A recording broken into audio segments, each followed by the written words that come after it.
Yeah, there's some There's plenty of room for you to sit here. You can sit here. It's I fine. saw your cup and didn't want to pop No, I don't it have, in it's the fine. mouth. Okay.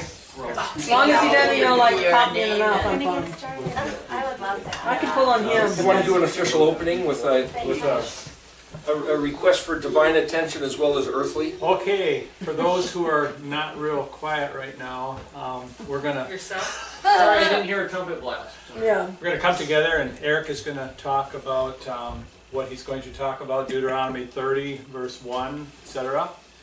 And so we are all attentive and ready to learn. The button's ready The button to is push. going. The button is going. Going. Am I in it? You deserve it. You've been teasing me. We'll stand right there. Ouch.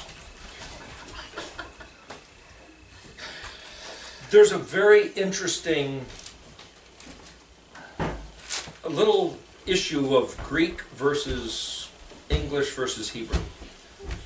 I remember that one of the most significant verses in the entire Bible is John 3:16. And that was set up because a certain fellow by the name of Nicodemus, who was one of the Sanhedrin, which was one of the biggest big shots of the Jewish council, came to Yeshua at night. Now, whether he came there because he didn't want other people to see him, or it was something on the slide, right? And he comes and he says, "Hey, listen, we've been watching you, and we've determined that Elohim is with you, because nobody can do the things that you've been doing."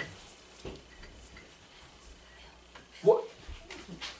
Can anybody tell me, why did Nicodemus come to talk to Yeshua? What was the point of his conversation? What was he?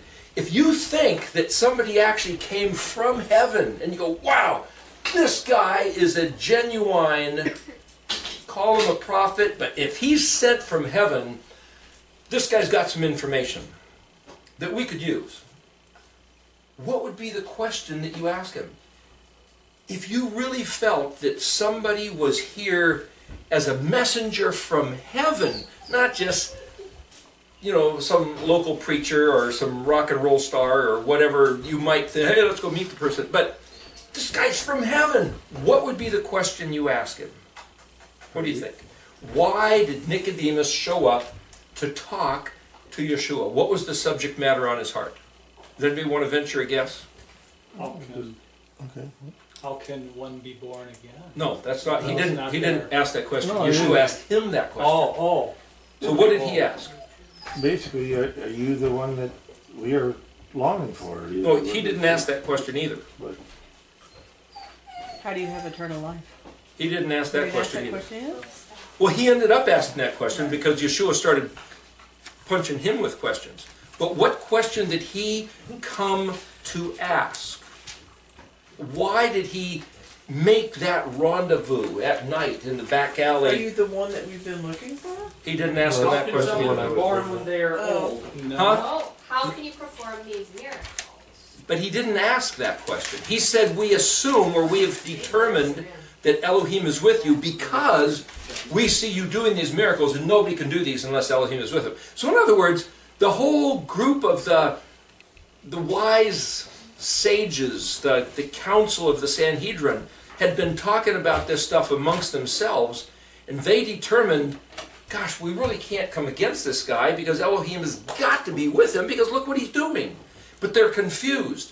So they sent Nicodemus out here, and yet, what did he ask? Are you who they say you are? Or? No, he didn't ask that question Well, either. sound- So conversation. I'm reading it here, unless I'm doing it wrong.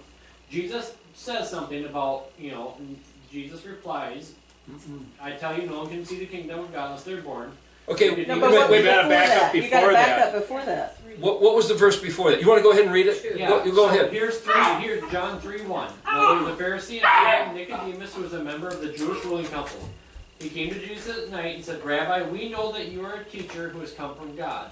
For no one could perform the signs you are doing if God were not with him." then you should. Yeshua replied, "Very truly I tell you, no one can see the kingdom of God unless they're born again." How can someone be born when they are old, Nicodemus asked. Okay, so what he's doing right there is responding to Yeshua's statement, which is totally out of the blue. He comes up and he says, hey, nobody can do the things you do unless Elohim is with him. And Yeshua picks up the conversation and runs with it. And the rest of the conversation, Nicodemus is following behind, just trying to answer the questions. So what I asked you was kind of a trick question, but I was trying to show you something for a reason. I was trying to show you nobody has any idea why Nicodemus came up and asked him the question, because we're not told. Nicodemus never got a chance to get the question out of his mouth. See that? Go ahead and finish reading if you want. Go ahead and read it aloud. No, I'm trying to process your question. So you're saying that Jesus responded to a question that we are not seeing in the script? He never asked the question. Nicodemus, So Nicodemus started to make a statement to ask a question, and Jesus cut him off there. Is that what you're he saying? cut him off and ran in another direction, and we have no idea why it was that Nicodemus asked the question. Or he came there to ask a question. Or he just says, we've been watching you, we figure, we calculate, we assess what you're doing, and we determine that it's from Elohim. You're a teacher from Elohim. And then Yeshua grabs the conversation and says, hey, guess what? Nobody, what did he say? Nobody. Very truly I tell you, no one can see the kingdom of God unless they are born again. No, who ever mentioned born again? Yeah. Wasn't even on the radar. And they said, what are you talking about, born again? And so just so you know, that concept of born again sounds like lunacy, crazy talk. It's like, come on, a man's supposed to go enter back in his mother. There's a concept of reincarnation there. Mm-hmm.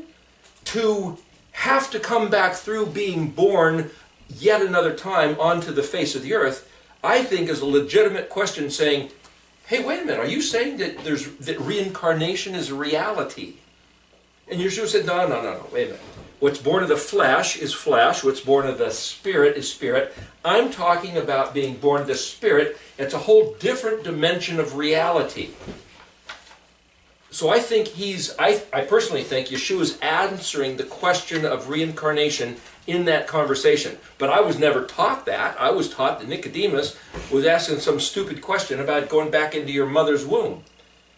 Whatever that means. Yeah, Weren't me there too. different sects of Pharisees and Sadducees that some believed in reincarnation and some did not? Yeah. Yes, as a matter of fact, I've heard rabbis speaking on YouTube that they've recorded that they believe in reincarnation. Some do. We So believe in Nick- reincarnation. This is how it's explained in Judaism, in that you are at some point in eternity responsible for all 613 mitzvot. Okay, so you can't possibly perform every mitzvot during one lifetime. I know this is Kabbalah now. Well, it's Jewish thought. It's not Christian thought, but that's okay. You're Okay, explaining it's Jewish not, thought. and you have to really. It's not the reincarnation that you normally. That Hindus might believe in. Right? No. It's a fragmentation. It has to do with the spirit. Does have to do with the spirit, and it has to do with the fragmentation of the spirit, and that God provides a way for you to do that. Okay, just as an example of I think what she's saying, just so you know, and I'd never heard any of this stuff before, a friend gave me a book to read, written by a rabbi, and he was giving counsel to a couple, a young couple who was grieved because their child died, who was only like a year old or something. It's like, oh gosh, our baby died. And he said, hey, listen, in our belief system, a previous entity, soul, human, came and lived, but they didn't get a couple of those 613 mitzvot checked off the list. So when they died, Elohim sent them back again, and that was the baby you had, this person that was previously here. They got the last couple of them checked off the list, boom, boom, see ya, I'm out of here. Yes. Died, and so they were able to take off Yeah, you got it. and go to heaven and be content. That is not a Christian doctrine, but it was the doctrine that this one rabbi was talking about in the book. So any of us can say, hey, sounds good to me, I think I'll assume or take on that frame of mind. Or you can say, no way, forget it. It's like, okay, whatever you want to think. So what I'm saying is that within certain groups of people, like people meeting in this room or meeting in that church or that, different people are free, apparently, to believe whatever they want to believe, whatever they feel comfortable believing. And if somebody can rationalize a certain perspective, then so be it. But in my upbringing, Calvinist, Presbyterian, and Baptist, no possible way that was even within the scope or the realm of a possible reality. But yet, at the same time, good American Jews, which is to say they seem like contemporary peers, they do believe it. Do I have any means to say yes or no, right or wrong? No. Well, for me to say, I think that Yeshua was addressing Nicodemus about this matter, born once of the flesh is flesh, and born of the Spirit is spirit. I tried to qualify it by saying, I think what he's addressing is reincarnation, but somebody else would disagree.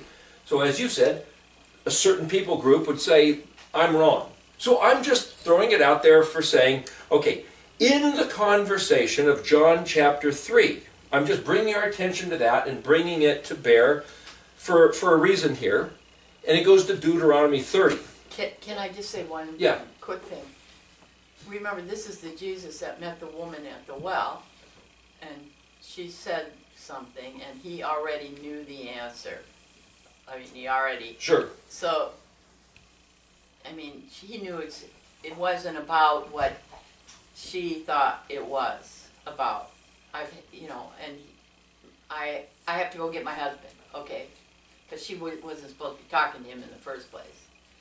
And he already knew that she had had 6 husbands, but it wasn't about that either. And so if you plug that kind of conversation in, I think Yeshua did that several times in Scripture, into this conversation, that hole that you have there.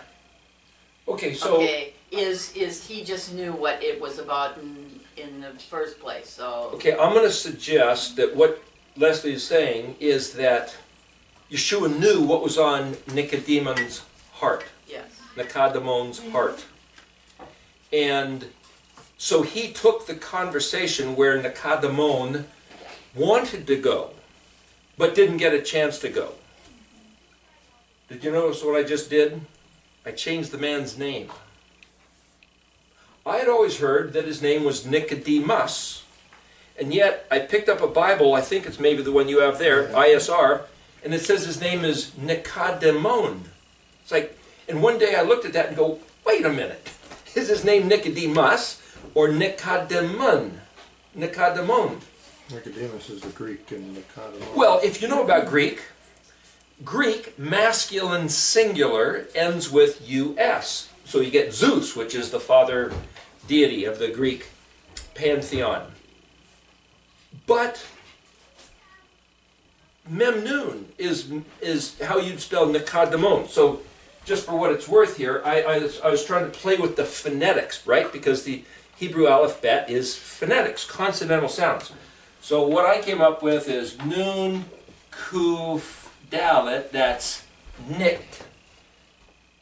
Nicodemon. Okay. Nun, Kuf, Dalet, Yod, Mem, Nun. So I'm going to guess from the phonetics that maybe that's how you spell Nicodemon. Nicodemus. I'll just write it in Greek. It's Nicodemus, okay? Get along with it. We all know who it's talking about. It's like, well, just playing with spelling a word. So what do we got here? You know when you are carrying a big heavy piece of furniture and you bang into the table and you pretend you didn't, and now it's got a nick in it. It's nicked. That's what this word Nun Kuf Dalet means. It means to put marks like ding, ding, ding, ding, ding. You got little bumps and scratches, nick and dent. That's nicked. Same word, Hebrew and English. Did any of you sing that song last night, Dayenu? Mm-hmm. Dayenu. You know what it means?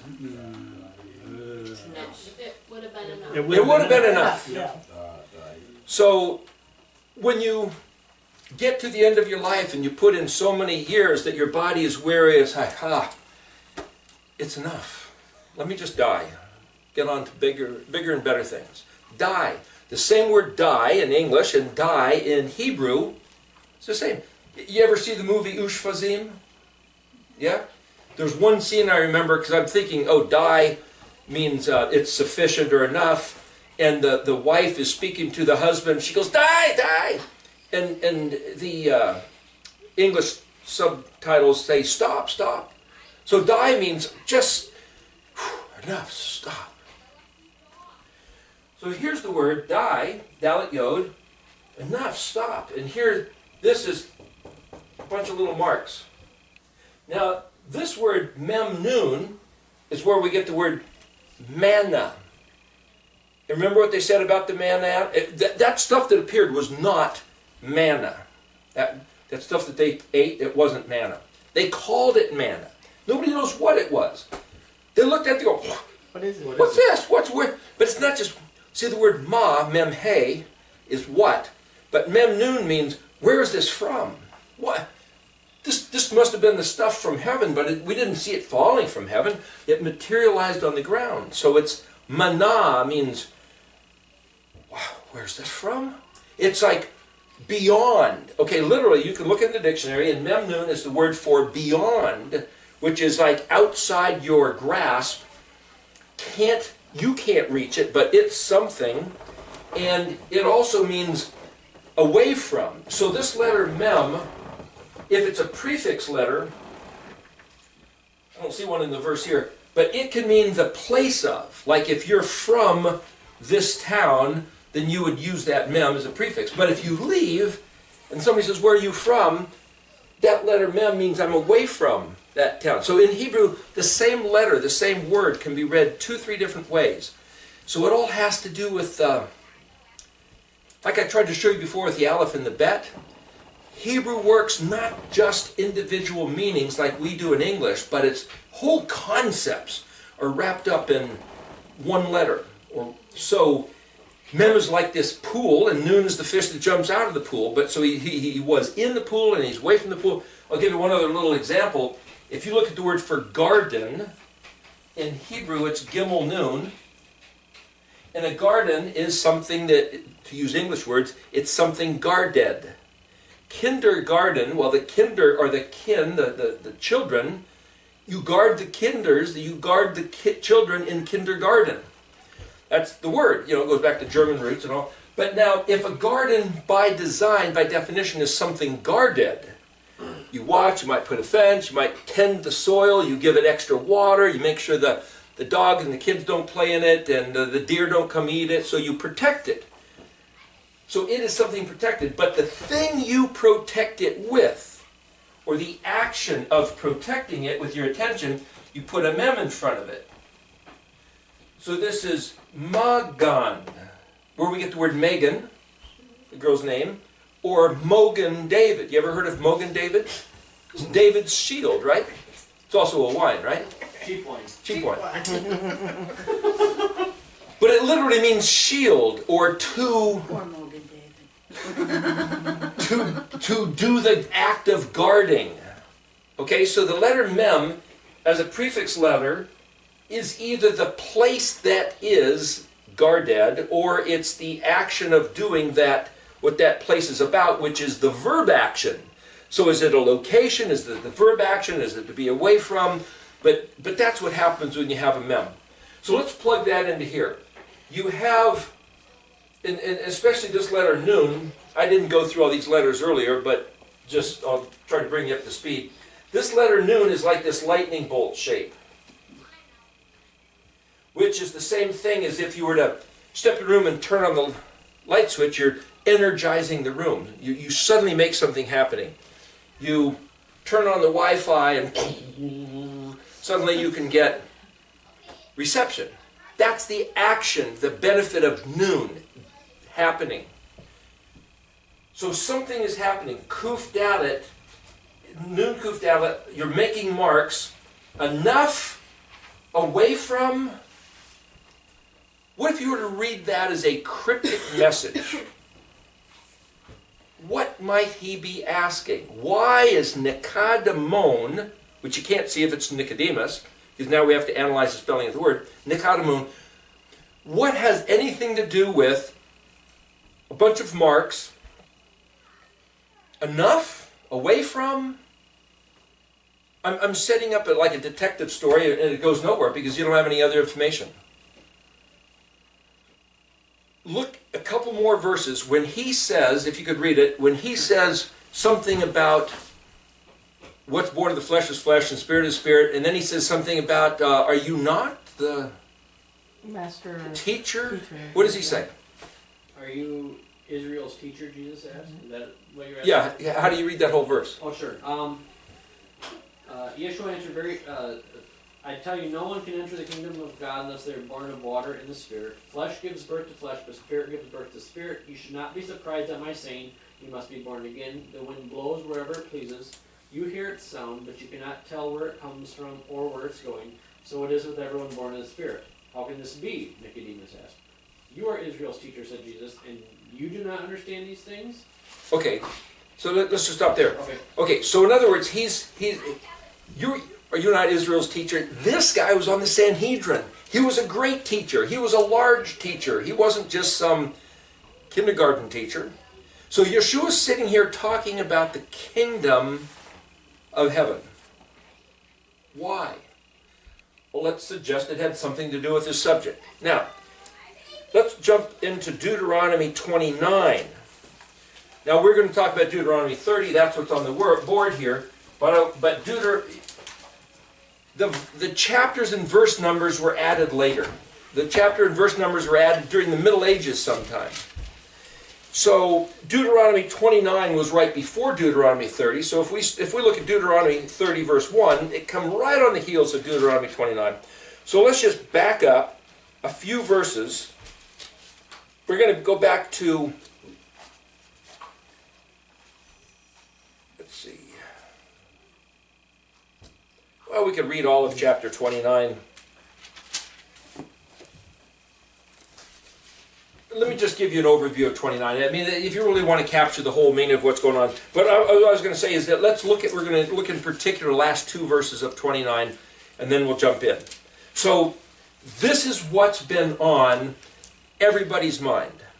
Do you remember the first thing the disciples asked Yeshua when he rose from the dead? Do you remember the question? Did you come to restore the kingdom now? You know that question? Say it louder. When Yeshua rose from the dead, okay, so they thought he was done for. They killed him. They ripped him up. They threw him in the tomb. And suddenly he comes back. And so it's like, oh, well, now that you're back, what's the first topmost order of business? Remember? Are you at this time going to restore the kingdom of Elohim? Are you, right now, at this time, now that you're back, they tried to kill you, obviously they can't, woohoo, we win. Will you now implement the kingdom of heaven? So if somebody came from heaven to earth, it seems to me that Nicodemon is probably asking him the same question. It's like, hey, do we get the kingdom back? You're here from there. Wow, what else must this mean? We finally get the kingdom back, right? Yeah? That's what he's been preaching about the whole 3 years. Okay, so let's go back to Deuteronomy 29. This is right at the tail end of Moshe's life. Moshe is about 120 years old. He's only going to say a few more things, and then he's gone. He's dead.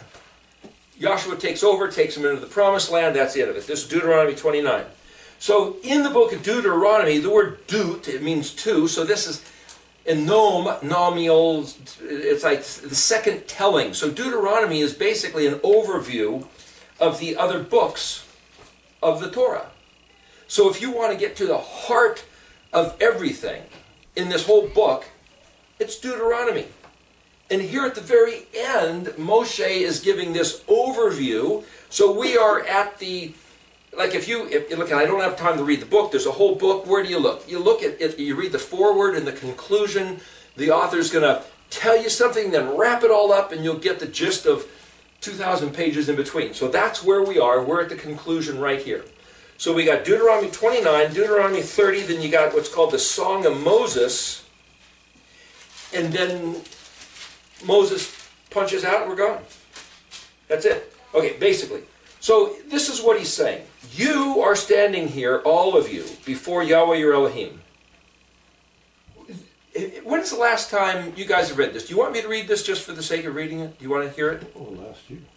You read it last year.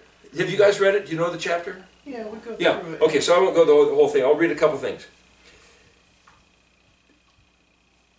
Verse 11, for you to pass into the covenant of Yahweh your Elohim and into his imprecation. That word imprecation is a curse. In other words, those who are under the law are under a curse. Well, the curse is, if you don't stay under the law, then you get your legs bit off by the adversary shark in the water, as it were, that is entitled to bite you if you don't stay on the path.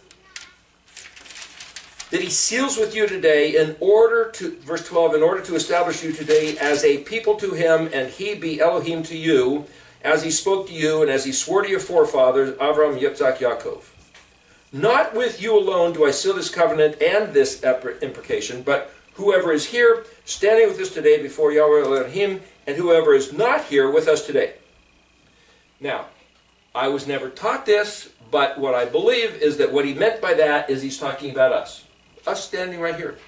This chapter is to us.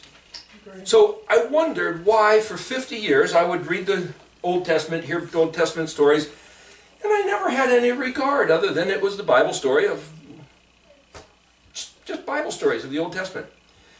And then when I started to regard that these things were significant and important, I thought, man, they sound different than I had ever heard of them before. Why? And I came to realize for myself that I believe the reason is because I didn't read this verse to be regarding me. Moshe was talking about him and his people. Those guys were, this is about 1500 BC, so that's 3,500 years ago on the other side of the world, you know, at the beginning of Star Wars. You know, a galaxy far, far away, time and space had nothing to do with us. This is all pure fantasy. So are these words. But if I read this, he is talking to me right now. This is pertinent for us. Suddenly everything's different. It's no longer other side of the universe, long time ago. It's right now. So if you go to verse 19, you have to back up. Verse 17, perhaps there's among you a man or woman, a family or tribe, whose heart turns away from him, from being with Yahweh or Elohim, to go and serve the gods of those nations. Perhaps there's among you a root flourishing with gall and worm. And that means maybe somebody around here has got this thing inside that says, you know, I really don't care. You know, I kind of really don't like this stuff. Yeah, maybe this really doesn't matter. It doesn't have anything to do with me. Verse 18, it'll be when he hears the words of this curse, he will bless himself in his heart, saying, peace will be with me, though I walk as my heart sees fit. He's saying, these words have nothing to do with me. I believe. I am blessed. I have favor with my God and my understanding of the Scriptures. I'm okay. This has nothing to do with my life. My church doesn't teach this. My sect, my religion, my baseball team, whoever, we don't believe this stuff, and I'm okay. He loves me. That's what he's talking about here. Yahweh will not be willing to forgive him. What are you talking about? I remember when I was young hearing the 4 spiritual laws. God loves you and has a wonderful plan for your life. That's true. This is talking about the plan. He says, if you don't think these matters matter, you're in really big trouble. That's the plan. Okay. For then Yahweh's anger and jealousy will smoke against that man. What? I'd never heard this taught. And yet now I have to sit there and say, wait a minute, if he loves me and I love him. Why in the world would his anger and jealousy smoke against me? For not listening. That's what it says, for just not listening. for not listening, for not taking it to heart, and not doing. That goes back to Kaf Lamed, listen to the Torah, Mem Nun, take it to heart, and Sarmakai and Pei, do what he said. That's part of the Mishkan pattern code. Anyway, the entire imprecation written in this book will come down upon him.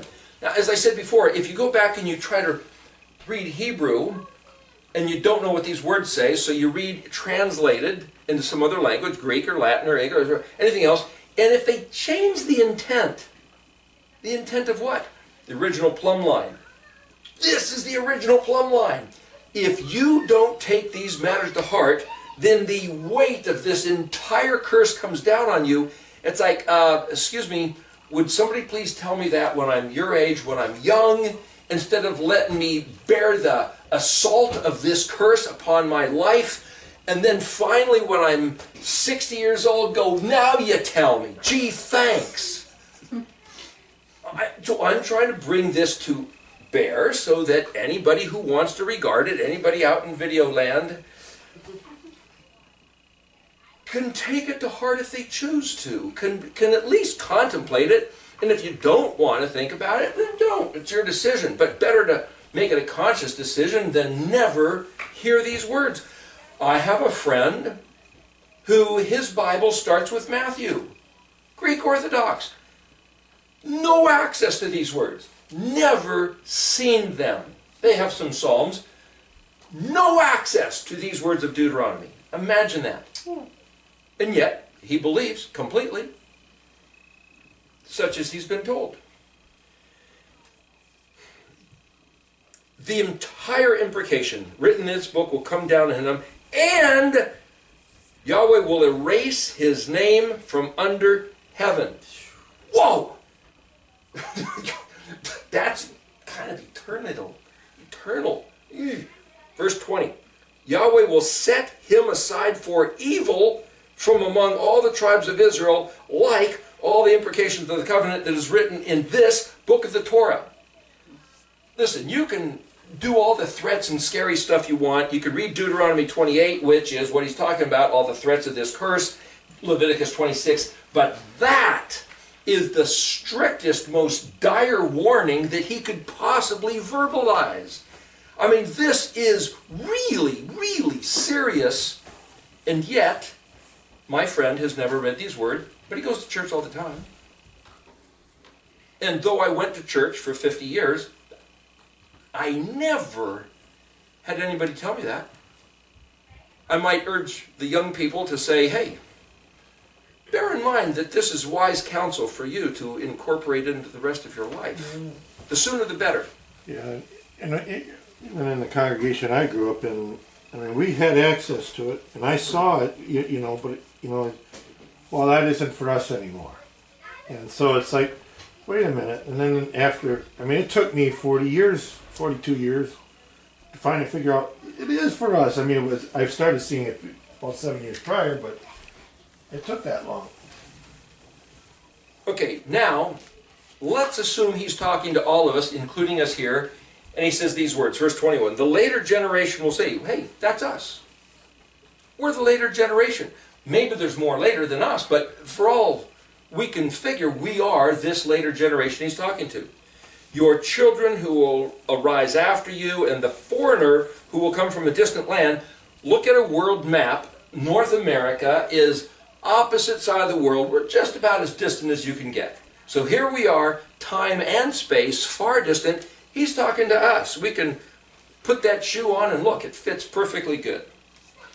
When they will see the plagues of the land and the illnesses with which Yahweh has afflicted it, sulfur and salt, a conflagration of the entire land, it cannot be sown, cannot sprout, no grass rise upon it, like the upheaval of Sodom and Gomorrah, Admah and Zeboim, which Yahweh overturned in his anger and wrath. Now, I went to Israel, and I've seen photographs from Israel. Yes, some people are growing some stuff, but the majority of the land fits this description even today.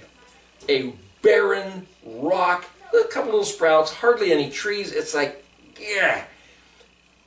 It looks like this is cursed. You say, oh no, this is this beautiful land. No, it's not. Read about the Garden of Eden. read about when Abraham and Lot showed up in this beautiful valley. Of course, then Sodom and Gomorrah blew up. But this was the most precious land of the entire world. So like in Oregon, the Willamette Valley, Oregon, Garden of Light, and it's like, wow, Oregon is beautiful, so green. All these different flowers and the different colors of green and a lot of rain. He even said he was going to take them into that land where instead of like in Egypt where they had to work with their feet and pump water to irrigate, the rains would come when they were supposed to, and he'd make all the crops cooperate. I mean, this place was lush. There's even, I've heard that they found a 40-foot long alligator. I was talking to John here from Uganda, and they found an alligator. That thing looked like the tail was here and its nose was back with that fireplace. I mean, this guy was big, and he ate 24 people out of this one village, and they finally captured it and cut him open, and there's bones inside, and it's like the girth of this alligator is probably about like this sofa, and it's like, whoa. But they found out in the Sahara, middle of the desert, skeletons of crocodiles twice that long. It's like that place used to be a swamp, now it's a desert. What used to be the most beautiful garden on the face of the earth is now, what does it say here? The people will come from the other side of the earth and say, sulfur and salt, a conflagration, a burning, just demolishing the entire land. It cannot be sown, cannot sprout, no grass rises upon it. That's what I saw. That's what I saw in Israel. Now, I think he's going to change it. That's another story. I think that's part of the restoration. But that's what it looks like today. So as of 2018, we're still standing right here. And then they will say, all the nations, verse 33, all the nations will say, for what reason did Yahweh do so to this land? Why the wrathfulness of such great anger? Now listen, we're reading words of fierce anger where the Creator poured out against His own people and against His own land that other verses say it was His inheritance. Why would He pour out this vengeful wrath?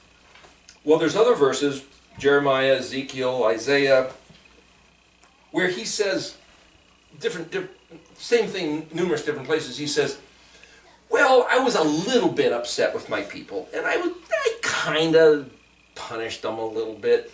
What? Are you kidding me? You burned up the land and you kicked them out with vengefulness and great wrath. He says, hey, wait a minute. The day my people turn back, and I bring them back, and I pour out even more so, chesed, such kindness upon them, then you'll see my wrath when I really pour it out on the nations who took advantage of my disturbance that I had with my own people. And it's like, yeah, whoa! If there's going to be a tribulation, that's it. It's His pouring out His wrath on those other guys, not us. Not us. That's what I can read in these words. That's what I absolutely believe, based on what these words say. But then he goes on to say, remember the big question is, why would He do such a thing? And as I said before, in the alphabet is this whole entire story, if we know how to read these letters. It's all written down. That's the way it has to work. And they will, verse 24, Deuteronomy 29, and they will say, because they will say, and I'm not putting anybody down, but I'm just giving you a heads up. I was up in Idaho a couple of years ago, Holocaust Remembrance Day. Two guys, one guy was in the event, and the other one, I think his dad was, and he was interviewed by Steven Spielberg, and they had this video up in there. And it's like, oh gosh, stuff those guys had to go through in Europe in the 1940s. And I question and answer afterward. And I asked the guy, I says, when you talk amongst yourselves, you know, you Jewish people that went through this, I says, do you ever talk about why? Why did that happen? Why would your Elohim subjugate you to this horrors? And he said,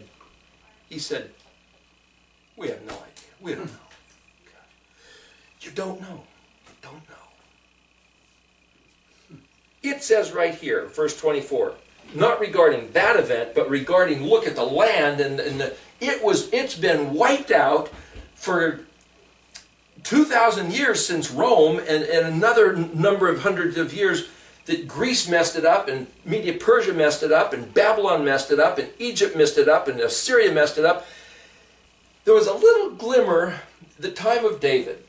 David was given the what for by Saul, and he was running around trying to avoid him for a few years. David took over, established a kingdom, handed it to Solomon. Woohoo! Those are the glory days, the golden years. And then Solomon, boom, had so many women trying to make him happy. Yeah, go worship your gods. And Solomon got sucked into it and built, and that was it. It was all over.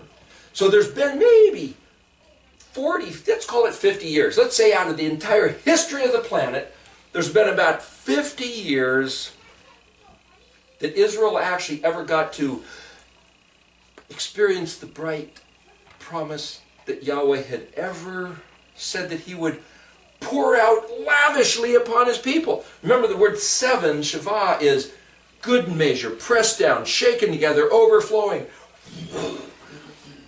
So when you read Leviticus 26 and Deuteronomy 28, the curse is also good measure, pressed down, shaken together, and overflowing, which is all we've experienced. So there's been this sparkle, ding, David and Solomon, and we've never seen it yet. The world history has never seen what Yahweh has promised his people yet. But what I read in the scripture, it's coming. It has to. It has to. The world cannot end until he makes these words happen. What words? We'll get to them in just a moment. So here we are, verse 24. And the people, don't ask the people of the land, but ask those of us like us that go on vacation out there. He says, and they will say, because they forsook, that's turning your back on, forsook the covenant of Yahweh, that Elohim of their forefathers, that he sealed with them. Sealed, that's like that signet ring that can't be disregarded. When he took them out of the land of Egypt. Okay, when he took them out of the land of Egypt. Okay, so forget what he said to Abraham now. Now we're what he's saying with Moshe. And this is at the end of 40 years wandering, so Moses is about to die, right before they go into the land. He said, the people in the future will look back at the occasion of the Exodus. So here we are at the beginning of unleavened bread. So right about this time, way back then, he made a covenant, which he wrote on the tables of stone in Mount Sinai. And he spoke from the mountain. That was a covenant, a ketubah that he wrote, and he sealed it. It was a document which cannot be annulled forever to these people. So the question that was in that book you're looking at, was that covenant terms of behavioral regulation which the Canaanites had to abide by? No, it wasn't written to the Canaanites. Does the people of the world have to abide by the Ten Commandments? No. So the question is it right that the Ten Commandments should be mandatorily placed in U.S. courtrooms, United States courtrooms? It's got nothing to do with the United States or their courtrooms. This has to do with a covenant between the maker of heaven and earth and his people of Israel that he took out of the land of Egypt on that occasion. And if you're not that people, this has nothing to do with you. So for the people of the church at large to say, hey, we have a new covenant. Do they? Maybe. What is that new covenant? As it says in John 3, if you believe in that guy, you get to have eternal life. Great. Does that nullify the eternal deal, ketubah, writing that was sealed with these people? No, it has nothing to do with that. Now maybe it's from the same heart of the same guy, but it's kind of like this different aspect. This, I can see nothing in here where it talks about having eternal life if you believe in the death and resurrection of the Messiah.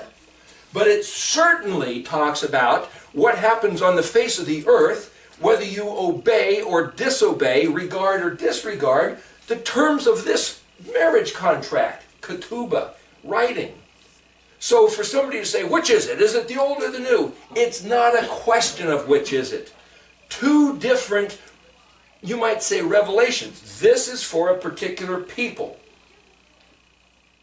Israel, which happened to be configured of 12 tribes. Yod-Heh-Vav-Heh, who declares himself as the maker of heaven and the earth. Now, the previous section we talked about Ehyeh Asher Ehyeh. Right after he said that, he said, well, this other name, Yod-Heh-Vav-Heh, very similar in terms of aspect of meaning, causing to exist. He says, that will be my memorial name, or the name of remembrance forever.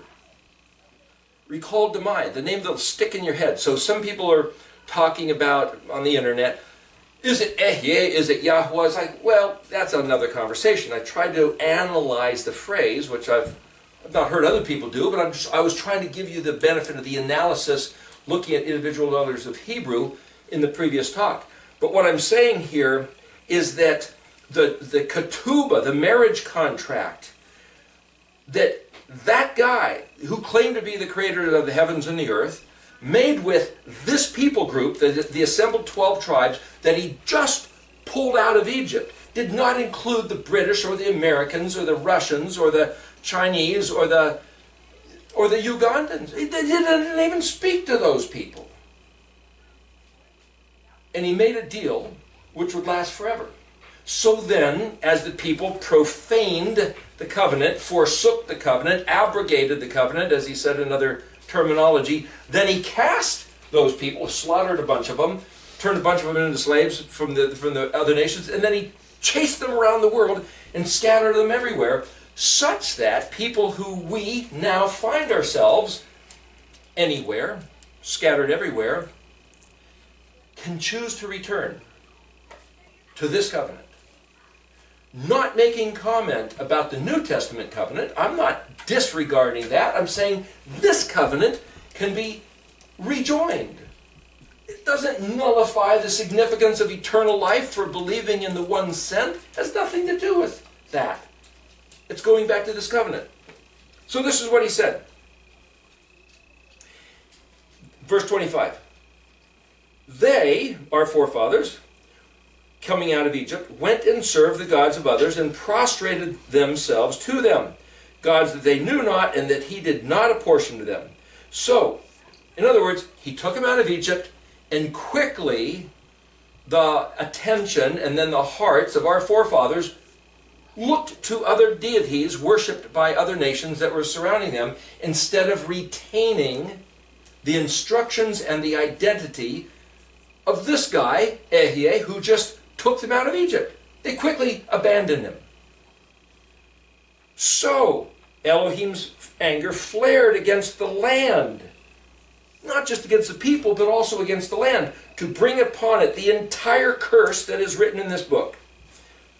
And Yahweh removed them from upon their soil with anger and wrath, with great fury, and he cast them to another land at this very day. Even to this day, we're still standing there. Now Moshe was saying, and he cast them to another land at this very day, but they hadn't done that yet.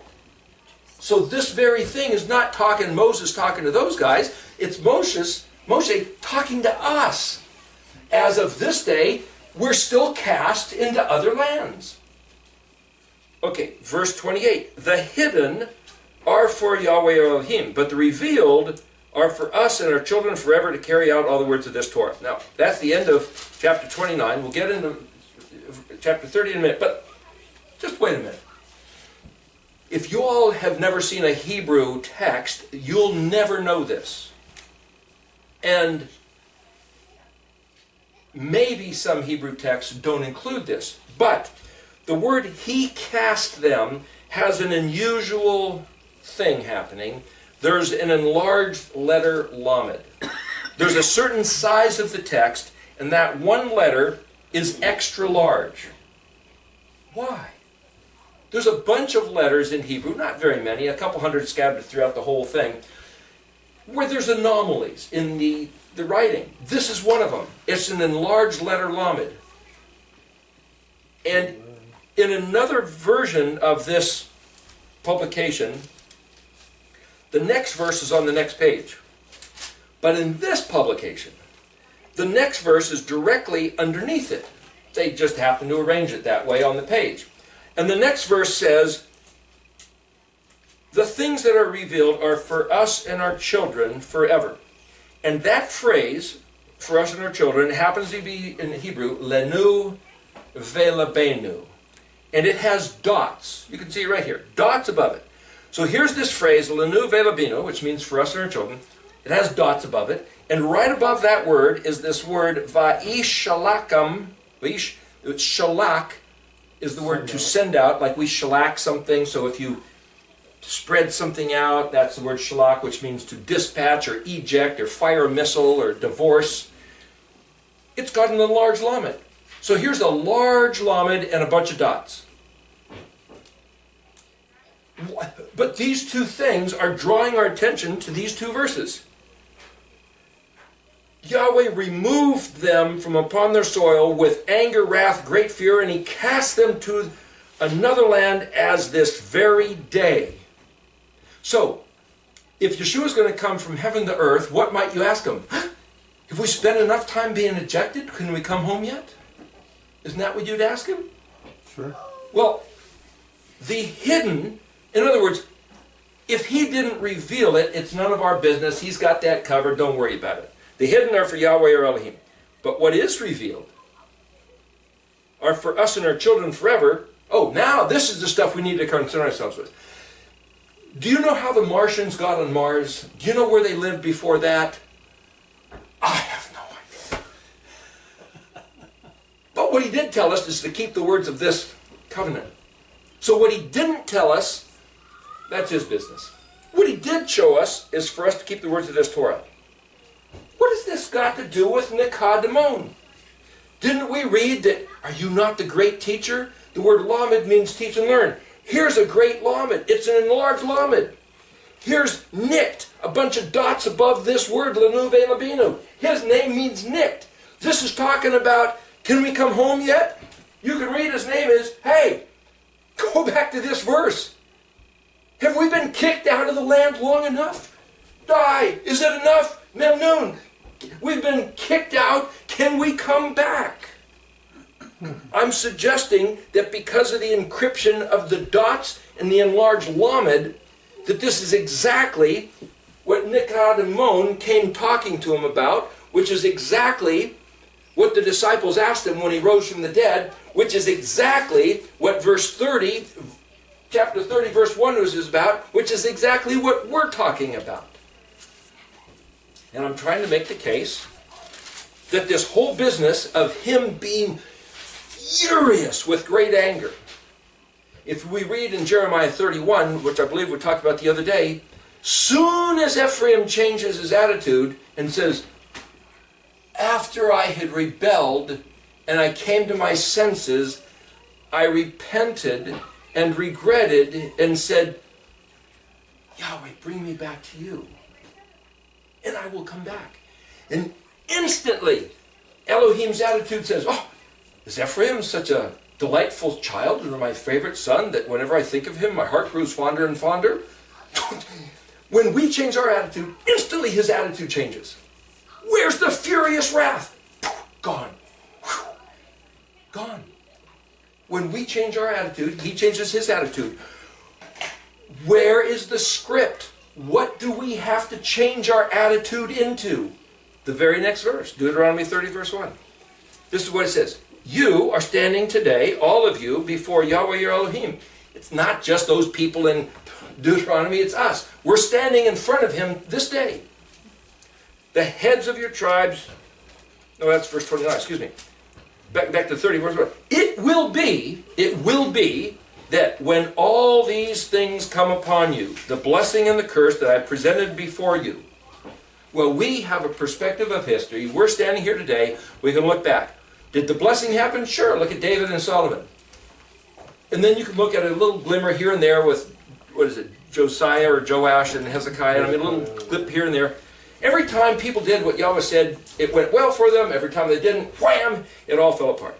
Then it says, when you get this perspective, look, we could look out over, since Assyria took over the northern kingdom in 721, it's been 2,730 years plus another 10 now.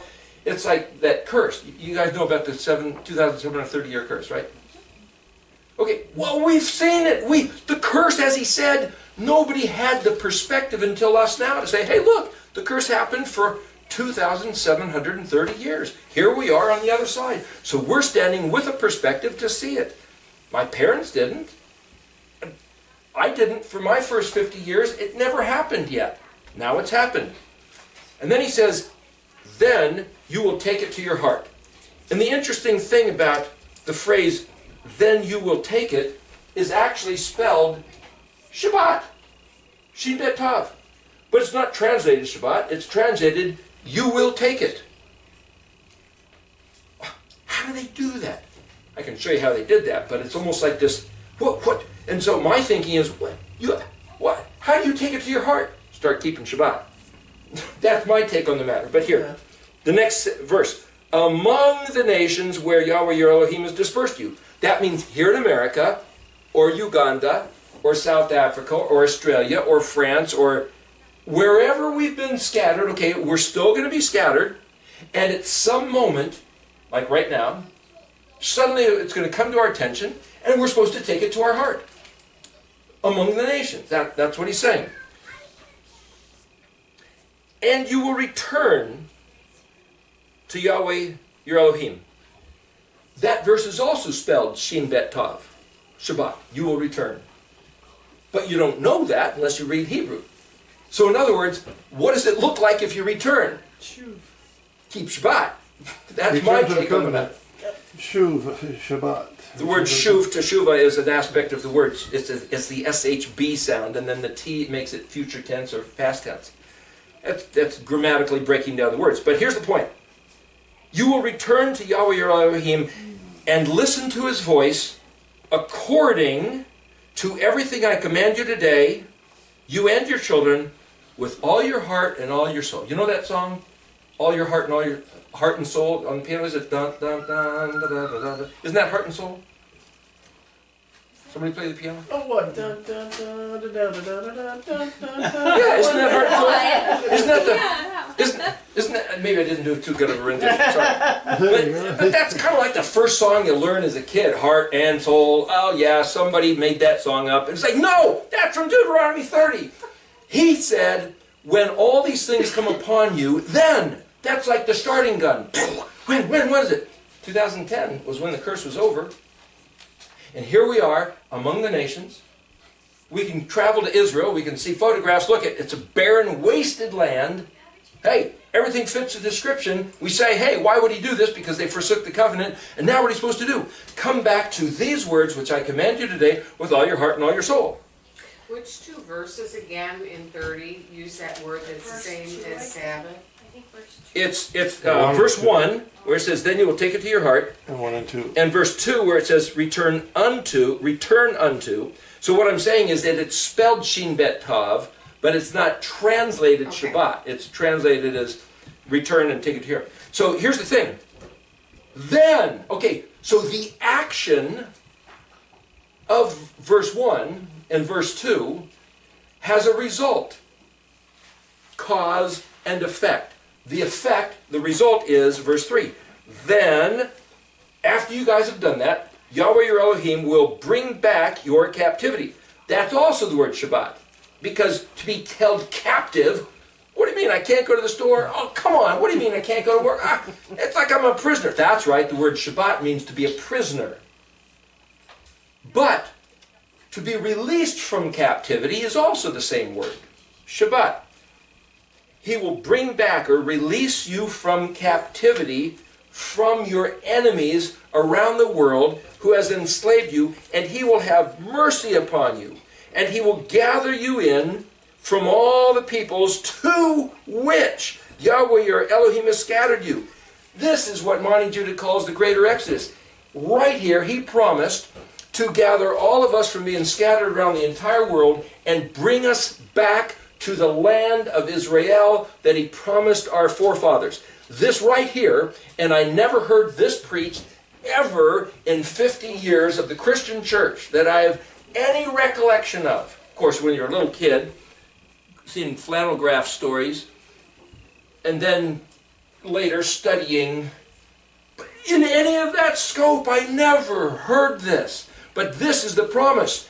Aleph, Tav, the arrow hitting the target. The words that go out of my mouth will not return void. They will accomplish what I set it forth to do. The seal, the signet of the emperor, you can count on this. This is the heart of eschatology. This must happen. The world can't end. Jesus can't come back unless somehow he is incorporated into this scenario. You plug that into Revelation 19, 20, 21. That's a different story. We can talk about that later. But what I'm saying is, this is eschatology. Verse 4, if you're dispersed, will be at the ends of heaven. That word, ends of heaven, means distance and dimension, rachem. It's highly unlikely, improbable.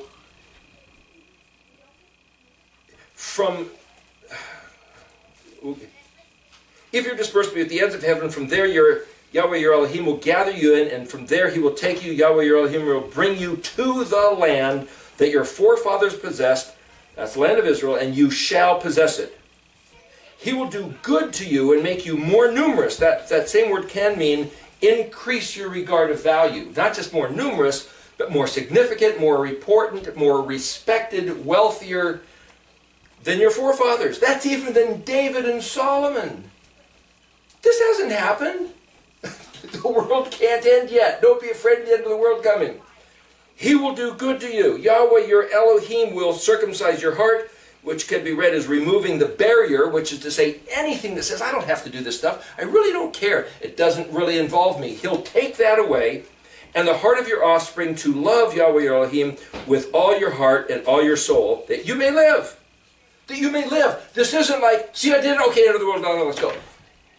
There's a period of time, there's an expanse of time of having children and living for quite a while.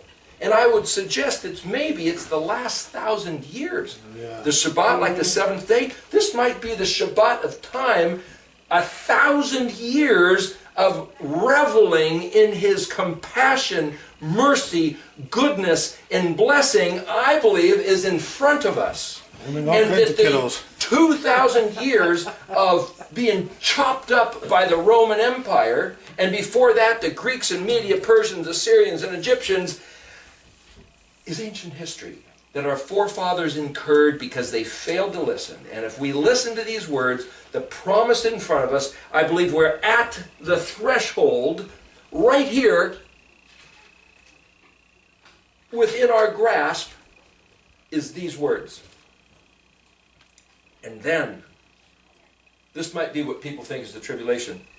Yahweh, your Elohim, will place all these imprecations, the curses, upon your enemies and those who hate you, who pursued you. Your enemies. Not you, your enemies. Verse 8, you shall return. There's the word teshuv, which is related to the word Shabbat. And listen to the voice of Yahuwah. Perform all his commandments that I command you this day. Listen to the voice and do what he said. Yeah, but no, yeah, buts. Listen to his voice. Do what he said.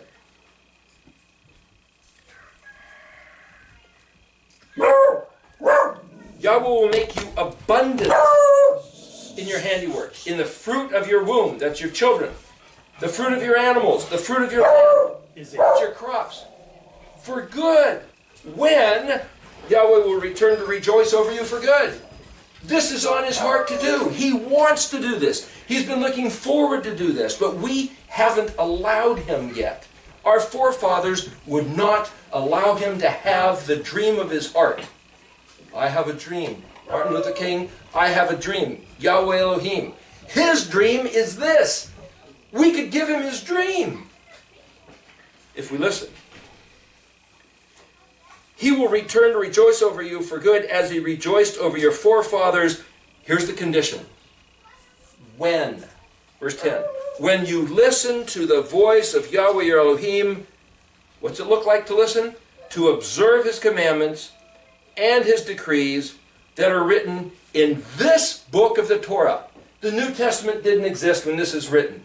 It's not a matter of believing the story of the New Testament and doing what the New Testament says.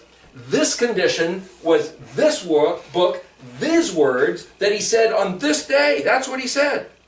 When, again, when you shall return to Yahweh Elohim, again, with all your heart and all your soul. He goes down again to observe his commandments, his decrees, his ordinances. Then you will live, you will multiply. This is verse 16. And Yahweh your Elohim will bless you in the land in which you come to possess. But it's not to say that, hey, we can't blow it. We can. Verse 17. But if your heart will stray, and you will not listen, and you are led astray, and you prostrate yourself to the gods of others and serve them, I tell you today that you will surely be lost. So we could still blow it. We could still fall away, just like our forefathers did. We have to come back to these words and listen to what he said. Verse 19. Well, finish that. He says, you will not lengthen your days upon the land that you crossed Jordan to come here to possess it. I call heaven and earth today to bear witness against you. I have placed life and death before you, blessing and curse. You shall choose life, so that you will live, you and your offspring, to love Yahweh Elohim. Listen to his voice, cleave to him. For he is your life, and the length of your days to dwell upon the land that Yahweh swore to your forefathers, to Abraham, Isaac, to Jacob, to give them. Okay, so I was just going to show you then another way to read in the Paleo-Hebrew what verse 1 looks like. So I'd have to go into an analysis of the words, which I'll not do very much, but just to give you a sense or a feeling of what's the difference if you just look at the English translation versus looking into the words. So we'll just do that a little bit, okay? So you don't know these letters, and it looks like gibberish, but this says Key. Key is kaf yod, which is thus, because, therefore, when, while, if. Yavo. You know Monty Judah's newsletter, Yavo? And there's that song, who was and is to come. Yavo, if you read it in Hebrew. So this is to come. So Bo. Leslie's dog name is, she'll say Bo, and that he'll call him to arrive. So this word here, Bo, Bet Alephav, is to arrive. And this word key is kind of like thus. And this, upon you. But here's the thing. This letter, kaf, this open hand at the end, typically always means you or yours. This word, have you ever heard of the aliyah? You ever heard that phrase? People making aliyah? The aliyah festivals are the three, Pesach, Shavuot, and Sukkot, that you go up to Jerusalem. So aliyah means to go up. But it's also something that's up. So if you have a mortar and a pestle, right? The Indians used to ground the corn, right?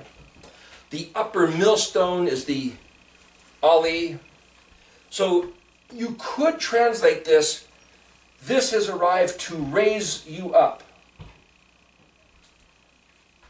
This word, if you look at the dictionary, has to do with being promoted, being raised to a higher distinction. So, like if you were in, say, Boy Scouts, and you earn certain badges, and they say, hey, we're going to give you a promotion, we're going to make you this next rank, make a ceremony and give you the badge. Oh, now you're of a whole other regard. That's kind of what's going on here. Your boss gives you a raise at work because he likes what you've done. That's aliyah. So this is raising you up. But it's translated something above you, or something comes upon you. I'm just trying to show you there's some basic ways that you can look in the dictionary and realize there's a bunch of different ways to translate these verses. So I'm just going to show you one way to translate the verses. And I'm trying to qualify or legitimize what I'm doing by just explaining briefly, so anybody watching, or maybe you watch later and you realize, where does he get these ideas from? They're the ideas that are just embedded within the words themselves. This word kaf lamed is simply the word all, but it can also mean every, and sometimes it means each. So again, if you look in the scripture and you find certain words translated, and then you look back in the dictionary, you'll see that this same word might be any one of these. Well, in English, those are 3 different words, but in Hebrew, it's one word. That's just the way the language works. So here's this word ha-debarim. So this is the word debar, which is word. This prefix letter he means the. And this yod mem is a plural, so that makes it word with an S, words. Ha-Allah. Well, this word Allah is where you get the word, the Arabic word Allah, which is a deity. So you could say, well, that's what they call God. But it also means a curse. And that word hey, there's a prefix, means the. But the word Allah also, you can see in the dictionary, means simply the word these. So one way to break this down is this word aleph lamed means toward. And this word hey is this expression. So you're expressing something. So you could say that word ha-Allah means thus arriving upon you, or thus arriving to promote you, all the words these. These words warning you of the curse are for your benefit to raise you up. This word Baruch, Bet Resh Kaf, is where we get the word break, which means to bend the knee. So Jeff Benner, Ancient Hebrew, has done, what do you call it, a breakdown of the Aaronic benediction, and he says that Elohim comes kneeling before us to get down on our level and relate to us. That's where he gets it, because the word Baruch means to bend the knee, break the knee. But it's also a word for blessing. So this is barakah. So that's the, and this is to bless, expressed, like this light shining through a window. So this is simply ha barakah is the blessing. And this says ha, that's the, and here's this hey suffix, so that's like this shining thing. When I draw those lines, it's like the window, right? So what's in the window? This is in the window, and the window's shining that. But this is the word for curse. So this word means curse, Allah, but this word kalal, this is our letter Q, L-L, kalal, and that's the word for curse. These are just synonyms. Asher, here's that word that I said, like ehye, asher, ehye. This is a straight line. And it's simply translated who or that, but it's a straight line. Remember it like connected those 2 dots? So we could think of this as like, well, that's a straight line. It also means to validate and authenticate, corroborate. It means to walk straight. So that this idea that the words, that these particular words that Moshe is talking about, not the New Testament words, not the Psalms, not Genesis, but these words right here, Deuteronomy 30, these words, that's the dot regarding the blessing and the curse. And then this is Asher is a straight line, and so there's something else on this other side, which is like the other dot. Because this ehye, Asher, ehye is a geometric model of the covenant, him related to us, where we can read these words and believe, knowing exactly what's going on and how we should live and what to believe. And so we can do it with a full heart and soul. Jump into this stuff and go for it. If you're going for the goal, that's what he says, by all your heart and all your soul. You've got to become this radical, fanatical zealot that everybody else thinks is an idiot.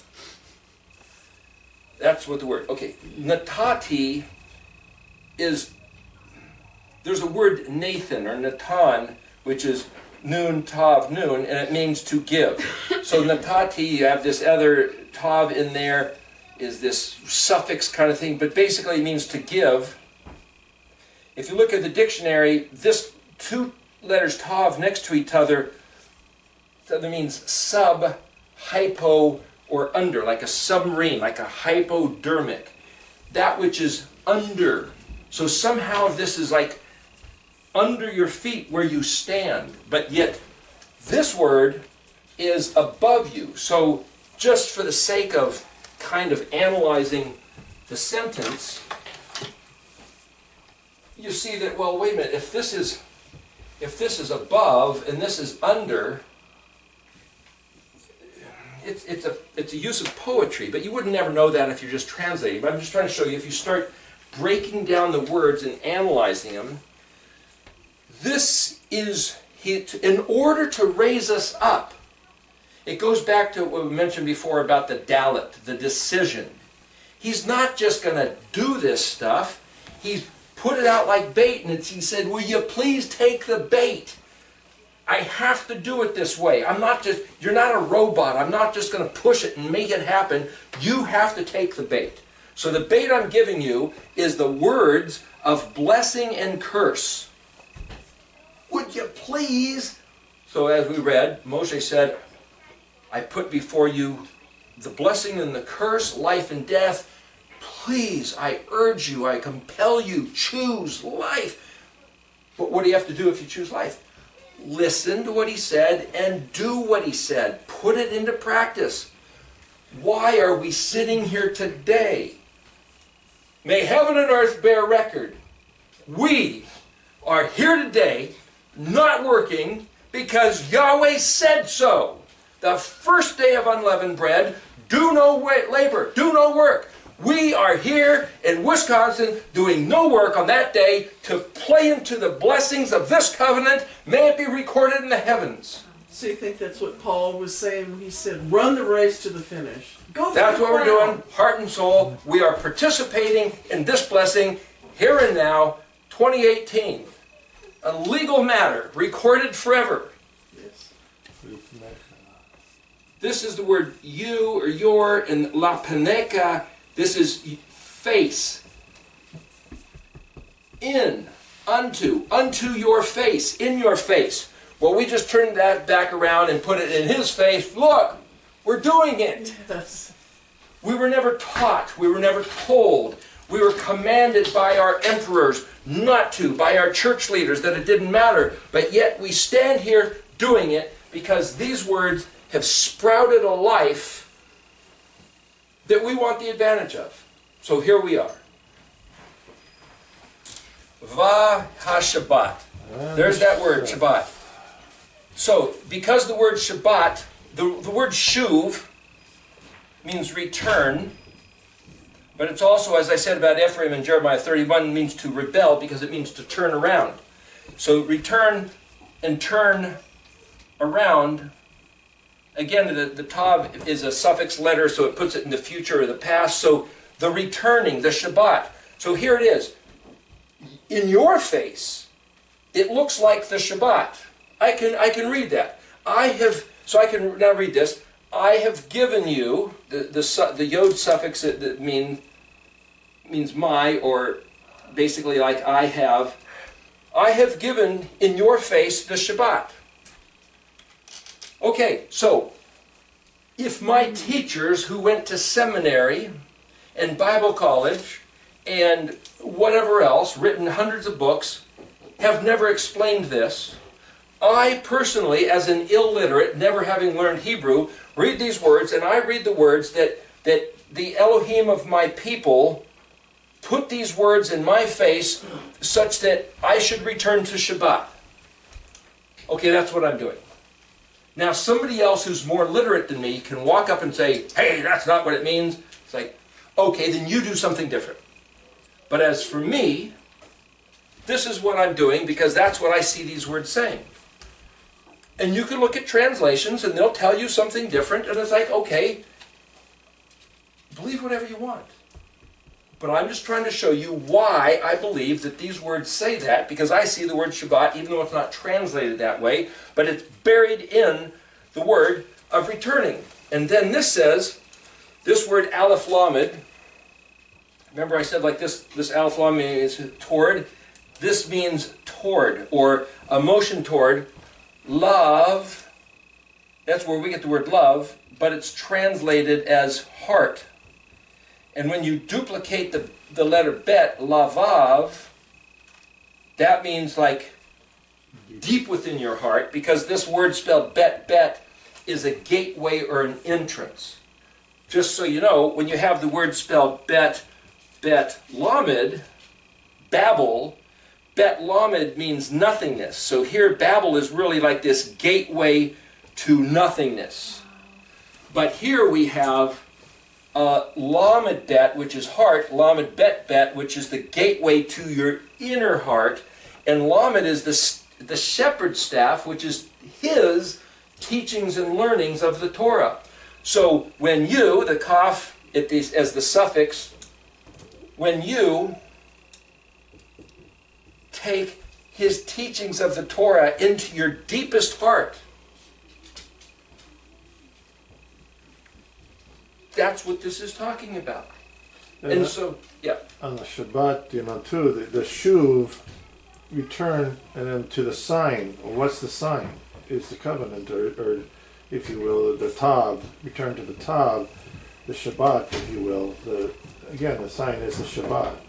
The sign of the covenant. So I can look at the letter tav and say, anytime it shows up, I can give it the value, just like anytime there's an aleph, oh, that's an ox. Yeah, it's an ox, it's the archer shooting the arrow, it's the plan. I said something the other day, I'll repeat it for those of you who weren't there.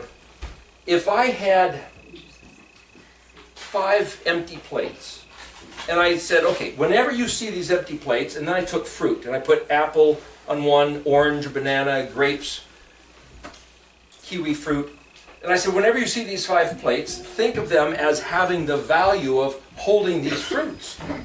And then I shuffled them around, then any order you put these plates in, that's still fruits. But if I had taken these 5 plates and put animals, here's a kitten, here's a dog, here's a goldfish, here's a monkey, then you're going to see those plates of having that value. So if I tell you that the meaning of the Hebrew letters, which is true, is aleph is an ox, bet is a house, gimel is a camel, dalet's a door, you have ox, house, camel, door, window, nail, weapon, fence.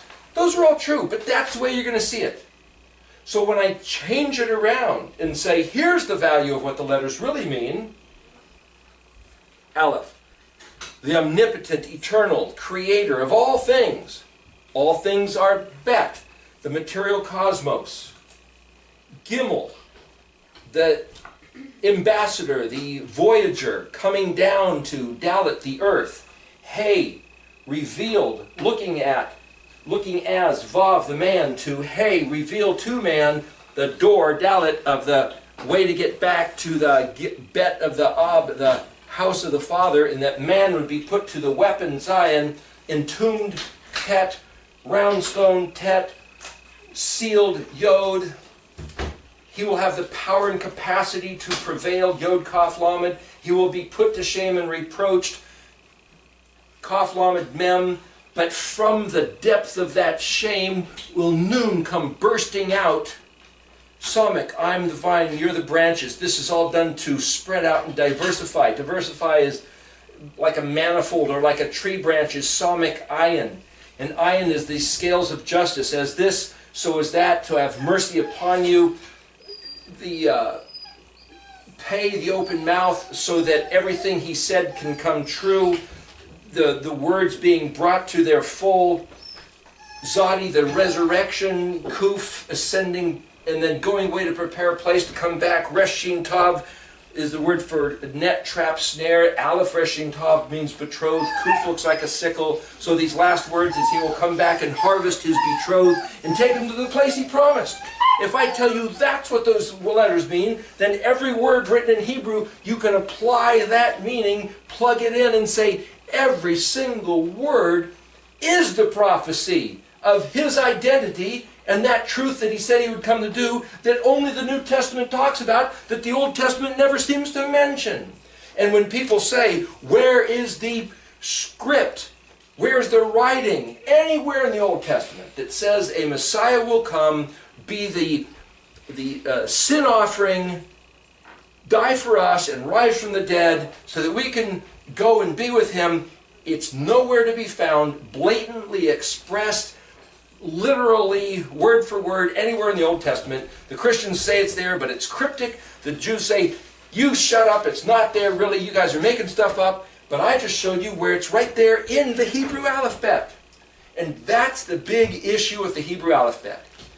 The real meanings of those words are the identity of the Messiah, pointing to Yeshua, of his coming in disguise, Bet Gimel Dalet, being put to death, Hey Vav Zion, entombed, Het Tet Yod, and that word Het Tet Yod literally means my sin. I incur guilt, my sin offering incurs my guilt for me so that I can become cleansed and find favor. That's the meaning of the word spelled Het Tet Yod. Right there, that guy being that sin offering. It says the Passover lamb that takes away the sin of the world. But the Passover lamb was not a sin offering. It's in that verse lining up with Passover, Het Tet Yod, unleavened bread, Kaf Lamed, Shavuot, Mem Nun. It's that offering on that Passover written in the Hebrew alphabet which prove that that's what he did. It's not written in the scripture. It's written in the script of the alphabet text. If you read it, according to this pattern of his identity. Going back to Daniel 12:4, Ayin Dalet, Ayin Tav, that's the thing we talked about the other day. I'm just telling you this is incredibly significant. So that we can apply our entire heart to believe these words. Bekol is also with, all. Or that's with, among. This is bet, remember this is like the embryo, like tucked in here. So he tucked us in. Here's this embryo shape. Remember the tent? This is the public, this is the private. He tucked us into this private space amongst, this is all the goyim. Ha-goy, this is a G-O-Y, the goyim. It's like, well, yeah, he put us here as a place of punishment, but he also put us here as an incubation chamber, just like he did in Egypt. He took his people, put them in Egypt. They proliferated so much, the Egyptians said, gosh, if these guys turn against us, we're done for. Let's start killing them. Wrong. Bad decision. But they did it. They got whacked. We proliferated and escaped, and he made them pay with silver and gold and jewelry and fabrics and everything for all the years of servitude they did. So we've been captured amongst the Goyim. That's what he said right here. This is this picture, Bekol HaGoyim, Asher, this is another straight line, who, that, which, this is the straight line thing. Now here's an interesting thing. Ha-richu Yahweh Elohecha Shema. This word something reeks. That's the word. It's the scent, it's the fragrance. That's where we get our English word. It's related to the ruach, which is wind or breath, or that which just is wafting through the air. It's the same word, just this is yod instead of a vav. So this says, well, he scattered them, but this is more like a leaf in the wind, like pollen. You know, certain Oregon, boy, certain day, the pollen, the holes, it just floats. Mm-hmm. That's what he did. He said he scattered us amongst the goyim. It says in another place that the goyim, well, I mentioned this the other day, I'll mention it again. The root of this yod mem is a suffix. So goy is the root word, hago. But vav is the masculine suffix. If it was haga, that would be the feminine suffix.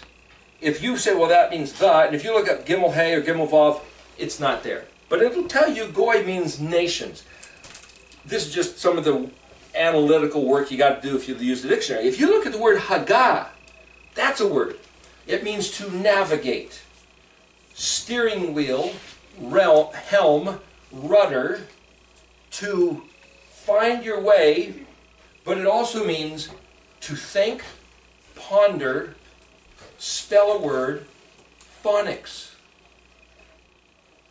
Spelling words with phonics is navigation, is thinking, which is the nations. So when he's at the Tower of Babel, he's separated by languages. It's languages which determine how you think, how you navigate through life. And so if you think in Hebrew, and spell words in Hebrew phonetically by looking at the letters. That's how we be his people on his course, following his map, which is his words. That's embedded in the words for the Goyim. They have different phonetics, different navigation, different course, but if we want to be his people, this is what he gave us according to these words. That's the significance of looking at the Hebrew. So he let waft through the air, Yahweh Eloheka, Yahweh your Elohim, Yahweh your champion, mighty one, Shema. This is not the word Shema meaning here, but this word Shem is the word name. But if this said Shmo, it would be his name. But this is a feminine suffix. What's up with that? Well, the word Shin Mem means there. And then again, the letter He is to reveal or express. So something expressed there. So here, let's put this all together, and then I'll show you another way to put it together. Here. Thus arriving to raise you up, all these words of this curse, the blessing of the vow that you're locked into, the blessing and the curse, because he gave into your face to turn around with all your heart while you're scattered amongst the Goyim, that he let you drift, whether you're explorers or refugees. He put you there. Okay, that's one way to read it. He put you there, he knows you're there, and he's going to call you back, which we read in the rest of the chapter. Okay. When it happens, the word Abo also means something is happening. This is another way to read this. When it happens, see, the Bob suffix can mean here, it, and the Yod is a prefix letter meaning he will. So I could say, so when it happens, he who arrives promoting to a higher dignity for your regard. Well, here, I can point to these words. I don't want to confuse you. Let me just read you what I got here, which is a synthesis of all this, looking at every letter. And okay, here. Just listen to the words. When it happens, he who arrives, promoting to a higher dignity for your regard, offering its reckoning as a prize of excellence unto your success. If you stop and think about this, it's your prize, it's your treasure, it's for you, it's a gift for you to be elevated. This is for your success. All that matters, these words, by which you will be smashed if you break them. The blessing and the cursing. This word for curse also means lightly esteemed, slight, despised, menial, lenient, evil, reviler. It's also a picture of a pitcher and a water jug. In other words, there's this other place where he says, with the manner, with the way that you regard his words, so it will be done to you. So if you lightly despise this, really, you're going to be treated that way by your enemies. That's what this word curse means as compared to that word curse. So if we take his words as, wow, really? Woohoo! This is great. Let's do these things because the simple thing, sit down and you get blessed. Sit down and have a meal. You get more blessed. Quit working for a day. Wow, we get really blessed. But if we say, oh, this stuff again, okay, I'll do it, but it's with the attitude. The mem nun is the attitude within us. If we have an attitude of, that's what's going to manifest in the way our boss, our neighbors, the county, the way they deal with you, it's all going to be a mere reciprocal action. That I hereby place before you in your face because of how you are, in order for you not to turn, as is your tendency, blowing off the Shabbat, being not in your heart. This word aleph lamed can mean not as well as toward. This is one of those Hebrew words that can mean both, this way and that way. It's one thing and it's the opposite. So I'm trying to read through here every possible way of how to extract out of these words any meaning I can. So sometimes the same few words I read 2 or 3 different ways in different sentences as if they were all the same. That's why this gets so enlarged compared to the script you'll find in the translation. So he knows, he even said, I know you guys have got a stiff neck. I know you don't want to do this. I already know that stuff, But I'm going to put the blessing and the curse in front of you because I know you don't want to do the Shabbat, but I'm going to make it really tantalizing. I'm going to give you an extreme curse and an extreme blessing, and he says elsewhere, I promise you, I didn't want to do the curse, but I had to because that was the law, and as much as I didn't hold back from pouring out the curse upon you, even so, I will not hold back, lavishly pouring out on you the blessing if you would just turn. Gosh, when you see these verses, they just leap out of the page at you, and yet for 50 years I read them and never saw them. But this is his heart opening up like a rose that just, you get one in the store and it's been in the freezer and it's just this bud and it's like, yeah, you sure that's going to be anything? But boy, you bring it out into the warmth and let it open up and the fragrance, it's like, wow. That's what this is, to open up his language. When the lock nut is removed, the lock nut, that's this thing that holds down the cap. When the lock nut is removed, your entry is given back while you are still scattered amidst the nations. So something happens while we're still scattered amidst the nations when he will take the lid off and say, okay, prison doors open. What does that look like?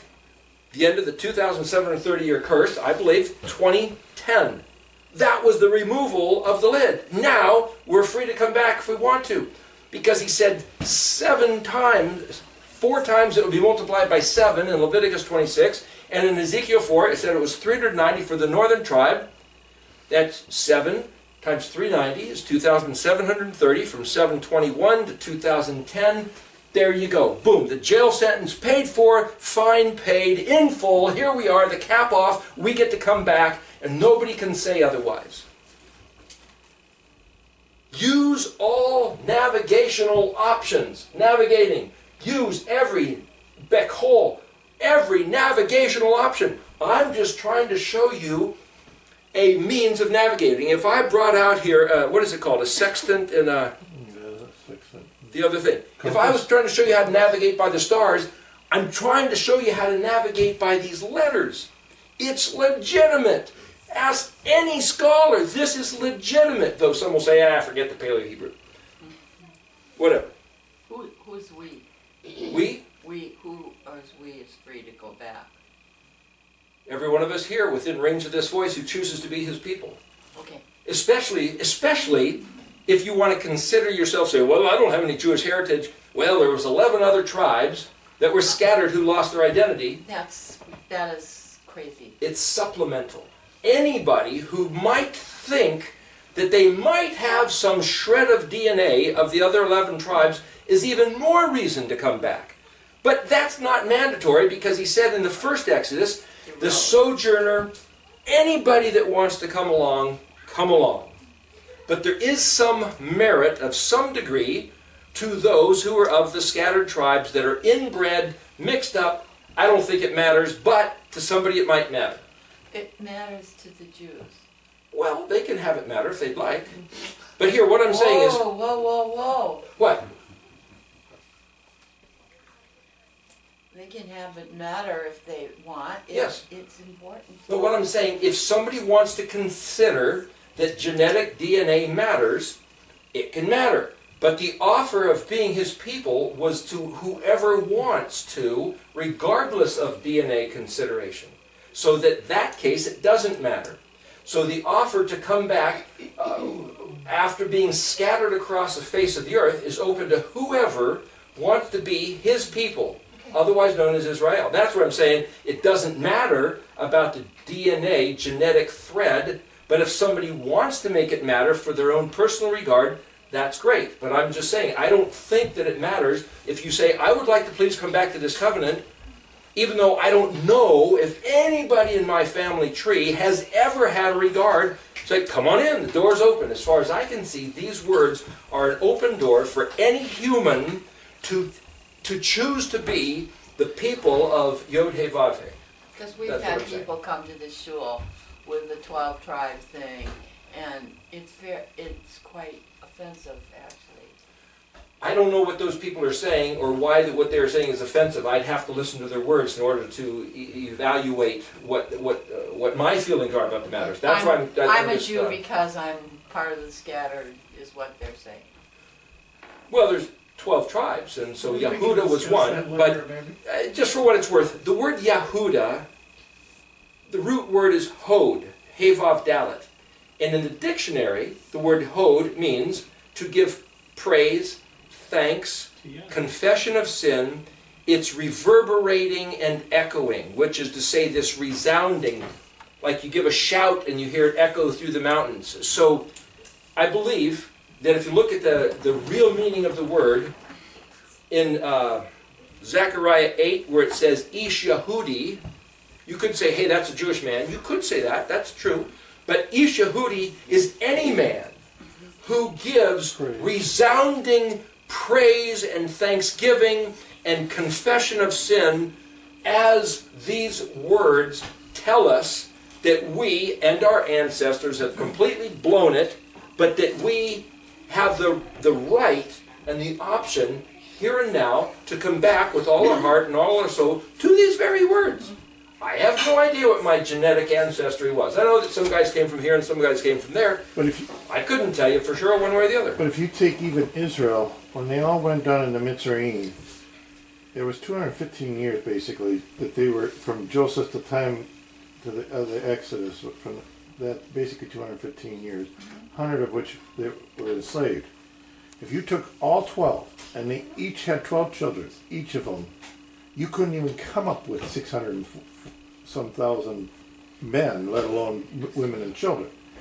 But if you gave each one 12 wives for each of the men, you might get close to that, but you still ain't going to have. So there's a mixed multitude, you're saying? There had to be a mixed multitude. Yeah, absolutely. I'm not arguing that. But that's what I'm getting at. I'm Is just that's saying what he's to be saying? sensitive to Jews. Sure. Let's be sensitive to each other across the board. Yeah, I mean, across the board. chesed, emet and chesed, truth and kindness. Right. So anyway, let me get the last bit of it here.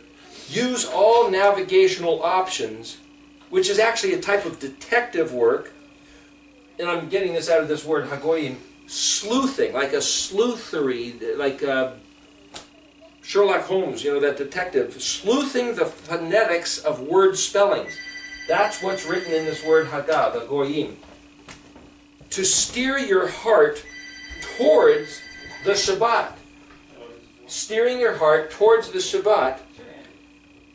I will conduct its fragrance. Who? Yahweh Elohim will conduct its fragrance. Direct its scent to you. For you to detect. He will steer the regard of the Shabbat in your direction. You go, hey, what's that smell? That's incredible. That's beautiful. It's like right at this time of year in Oregon, the daphne bushes are they've been in bloom for a week or two, and it's like, oh wow, the daphne is just like, wow. Or sometimes the night blooming jasmine. Even after the Shabbat, the you're night supposed to blooming smell the cinnamon and. That's right, and the haroset, right? Well, no, I mean on the Shabbat, the Havdalah. Oh, When you smell the smelling the delight. So this word rich, even the word Shabbat is here because it's all connected by these words. I'm saying that you can feel free to bounce around within the sentence structure. And if somebody says, you can't take words out of order and bounce them around, it's like, listen, if you look at an interlinear, it'll show you that the English syntax shuffles sentences around, words through the sentence all over the place.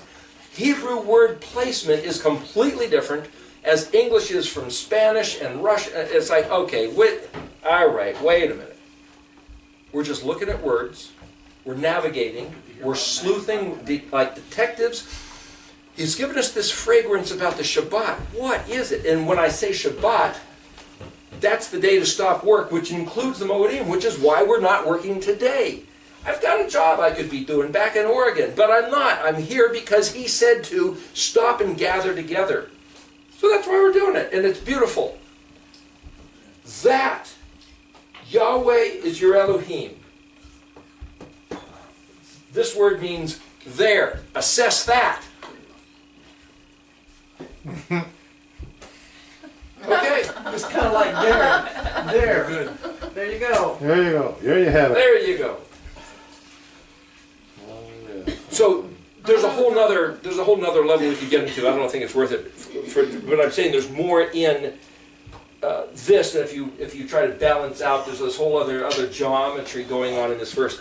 But I'm just saying that's enough to just stop and ponder that and take it to heart. All your heart and all your soul, come back to these words, navigate through the spelling, regard the fragrance of Shabbat that Yahweh Elohim has placed, has given us, because we're on the threshold of the restoration of the kingdom that Nikadamon was asking about, that the disciples were asking about, that even in the days of Moshe, 3,500 years ago, they were looking forward to what we are sitting here talking about right now. And it was locked up, hidden, through the entire time where Daniel was told to hide the words and seal the book. I personally think that Daniel changed the orthography from the Paleo to the modern. That's my own thought, because what else is written in Daniel 12. But the point is, if Daniel did do that, if Daniel did indeed, under the instructions of Gabriel the archangel, hide the words from Paleo to modern, then to take the words from modern, flip them back into Paleo and see this, is the unlocking, the majestic brilliance blasting out of its crypt after almost 3,000 years, which is a picture of Yeshua resurrecting from the dead, which is a picture of the restoration of the unified confederated tribes of Israel blasting back onto the world scene that nobody was expecting. And there's another verse, I can look it up in I have it written down, so I'll show you where it is, but it talks about the mistress of Babylon, which is kind of like the New World Order boys, you know, sitting up there, like the mistress sitting on her throne, looking around and saying, I've whooped them all, no contenders. Look at that. Nobody even on the horizon. Oh, me, nobody else. And then Yahweh says, but you didn't remember that I promised my people a future. Many Tekelu Farsim again. You didn't remember I promised my people a future. Whoever thinks they're going to rule till the end of time doesn't know the story, Aleph to Tav. And we are in the middle, I believe, of breaking open to experience it. I mean, it could be any day. Well, this is part of it right now. We're making it happen by keeping this regard, by keeping yesterday. 7 days, we're not going to eat unleavened bread. I believe it's making it happen because he said, if, when, then, and that's what we're at. If, when, then. So do you think, as far as that Yeshua will not come back until the Jews turn and invite Yeshua back, you know, that they actually accept him as their Mashiach? Do you think we have that time for people to spread this, to bring more and more people to this understanding? What do you think the timeline is as far as that time where all of a sudden, okay, now judgment comes on those who are not, you know, following his ways? Well, let me put it this way. If somebody were to say, hey, this is the end of the world, and guess what? Hey, these letters mean something. Too bad, time's up, goodbye, sit down. What? Wait a minute. Picture this. This is a little scenario I have in my own mind. When you play hockey and a guy fouls, okay, he has to sit in the penalty booth. Now that means your team is one man short. Not like other sports where you just, you know, put another guy in. Okay, you're one man short. Well, this is Yahuwah's game. It's not ours, it's his. And if he put Israel in the penalty booth for 2,730 years, it's really serious business. That's a big deal. But he might have 1,000 years in front. Like I said, if it's a 7-day week model, we might have 1,000 years in front of us. Back when, before the flood, people were living to be close to 1,000 years. What if he turned that around? What?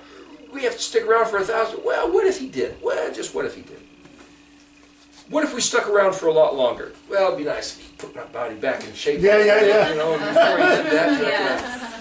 But the point is, what if we had an extended period of time in front of us? And if he says, it's like you see this stuff on movies or TV, you've got one team, I remind me of what the movie is, Son of Flubber or something, remember that movie? These guys, Walt Disney thing back in the 1960s. You guys haven't seen Son of Flubber? Oh, the one where he bounces. Green stuff. He Okay. puts it in the car and the car. Oh no, Well, that's. yeah, the scientist invents the stuff for people to float. But the point is, the other team is just whooping you bad. The other team's got, playing basketball and they're 150 to 1 or something, and all of a sudden, flubber, and they put it in their shoes and they start bouncing over the tops of all the other players and scoring baskets, and by the next 2 minutes it's like 500 to their 100 and we win. That's what this looks like. The team hasn't even gotten out on the ice. They fouled out in the first 5 minutes. David Solomon, bam, on his face. He just tripped and fell right within 20 years or something. I mean, so it's like the whole game that Elohim has been wanting. He says, man, I got this great plan. I mean, think about it. He says, I'm going to be your Elohim. Yeah. And you're going to be my people.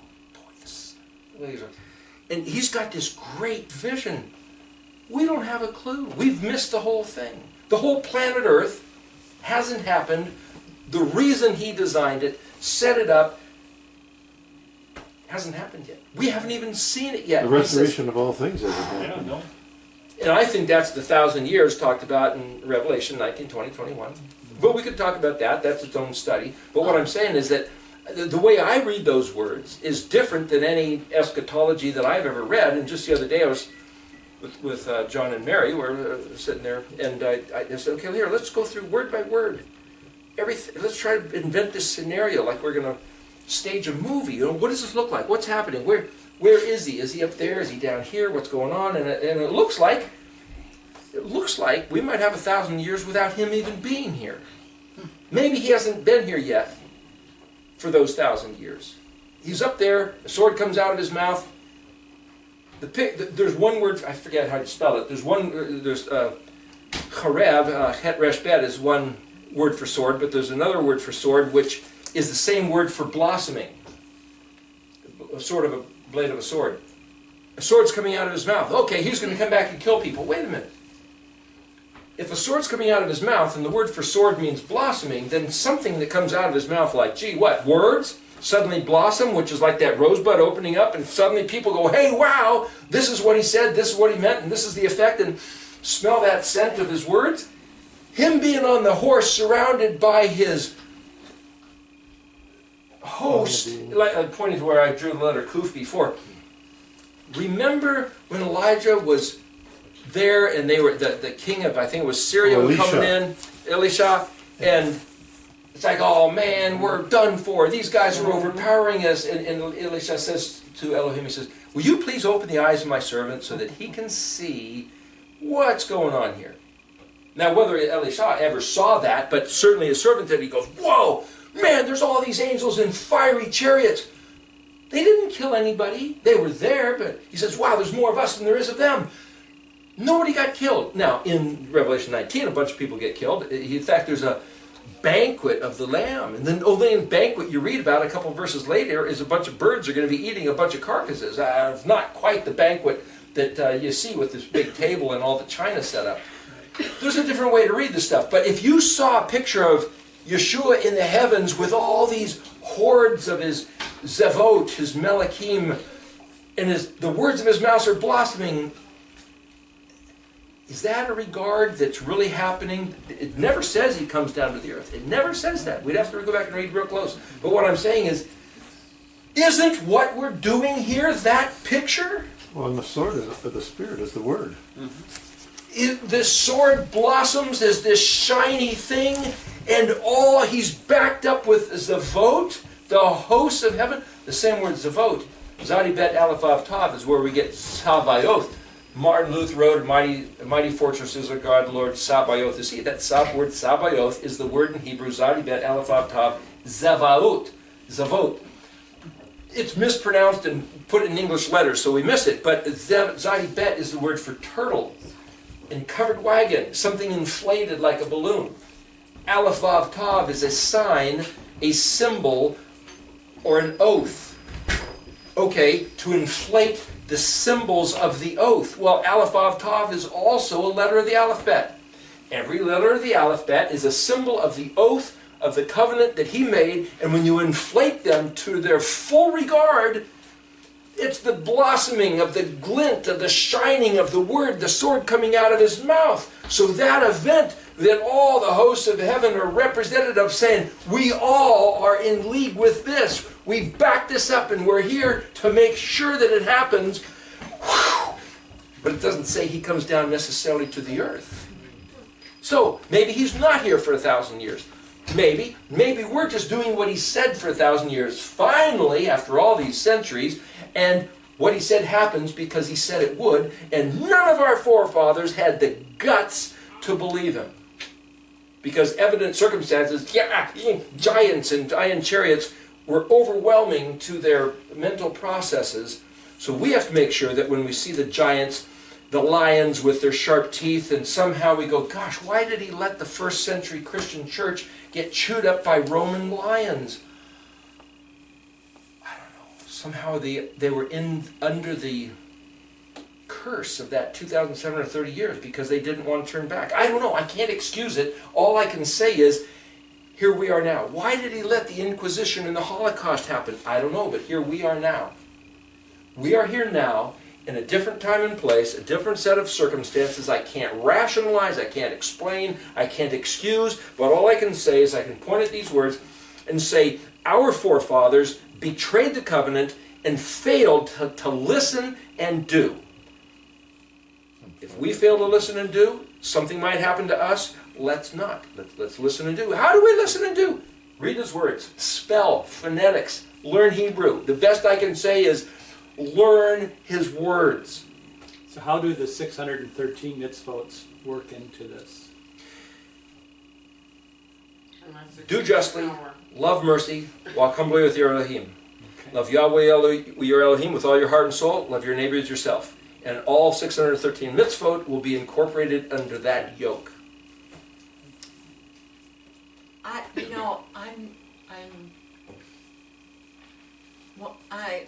I'm older.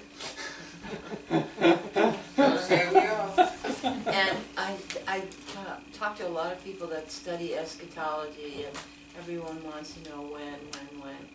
But all I have is my eyes, and what I see is a world that is unlike any that came before me. And it's not that we haven't had these things in places in the world, but we have it globally. And I see the world as it is now. And unless something happens, and soon, and that might happen, I don't know, that we're going to lose, we're going to kill each other. I mean, it'll be the end of us. And so I think that speaks for itself, you know. Just if you turn your TV on, I try not to, but if you just look, open your eyes and look and see that unless something happens here, this isn't going to get better. This is going to be the end of us. But at the same time, for us that are in covenant with Elohim, it will be better because He's given us His word to sustain us. Right, but I mean, if you're, you know, the book of Revelation is not a book of when. It's a book of comfort. It's a book of blessing. It's a book that says no matter how hot the furnace is, the furnace of Daniel was, I was in there with him. Yeah. I was with him, and then it talks about the end result is a new Jerusalem. And so I think Eric has really hit on something great. You know, yesterday I saw this, and when was the last time? Yesterday. Day before yesterday. Day before yesterday, yeah. And I thought, oh, this is too complicated for my brain. But hearing it here today again, it gets easier. It does. It gets easier. And Oh, the I first thought, time "No, was this is quite doable. This is learnable. Let me encourage you. I'd like to encourage everyone here. Look, let's encourage one another. Well, and I'd like to encourage anybody that can help too, Right. to help Eric, because it's hard to do this. Yeah, Anybody that can help him monetarily or however, to please do so. yeah, Well, just talk amongst yourselves to other people that you know to say, hey, Yeah. we should be doing what he said. The fact you've opened up your Yeah. house to invite people in, that is a huge thing. I mean, yeah, yeah. you know, there's people I know scattered through Canada that are hundreds and hundreds of miles apart. They don't know anybody else. They'll call up on Shabbat and have a conversation with somebody on the phone or something, or on one of the Moed. It's like, my wife is like, well, here it is Pesach. What's she doing? Well, there's somebody that's 100 miles away that's come over to spend a few hours with her, and it's like, okay, well, that's the best she can do, because where's other people? Yeah, there might be somebody here or there. There's probably a few people closer, but people have different ideas, different thoughts, different ways, Right. different whatevers. But it's like, I mentioned somebody, I saw a little video, stop motion, camera set up in the woods, springtime, barren land, and all of a sudden, the ground starts moving and this little green pops up, and then, this one little thing, and you could say, well, that would be pretty easy to smack down and yank it up. And then another one, I mean, this is a live action, another one, and then another one, and pretty soon the entire forest floor was coming up and growing up, and it was this beautiful picture of Aviv, of spring, of right now. And that, I believe, is a picture of what's happening with this. There's little groups of people all over, and it seems like just a little rustle in the ground or a little green thing, and any one might be easy to smack down, but this is literally, this is around the world, and stuff's happening.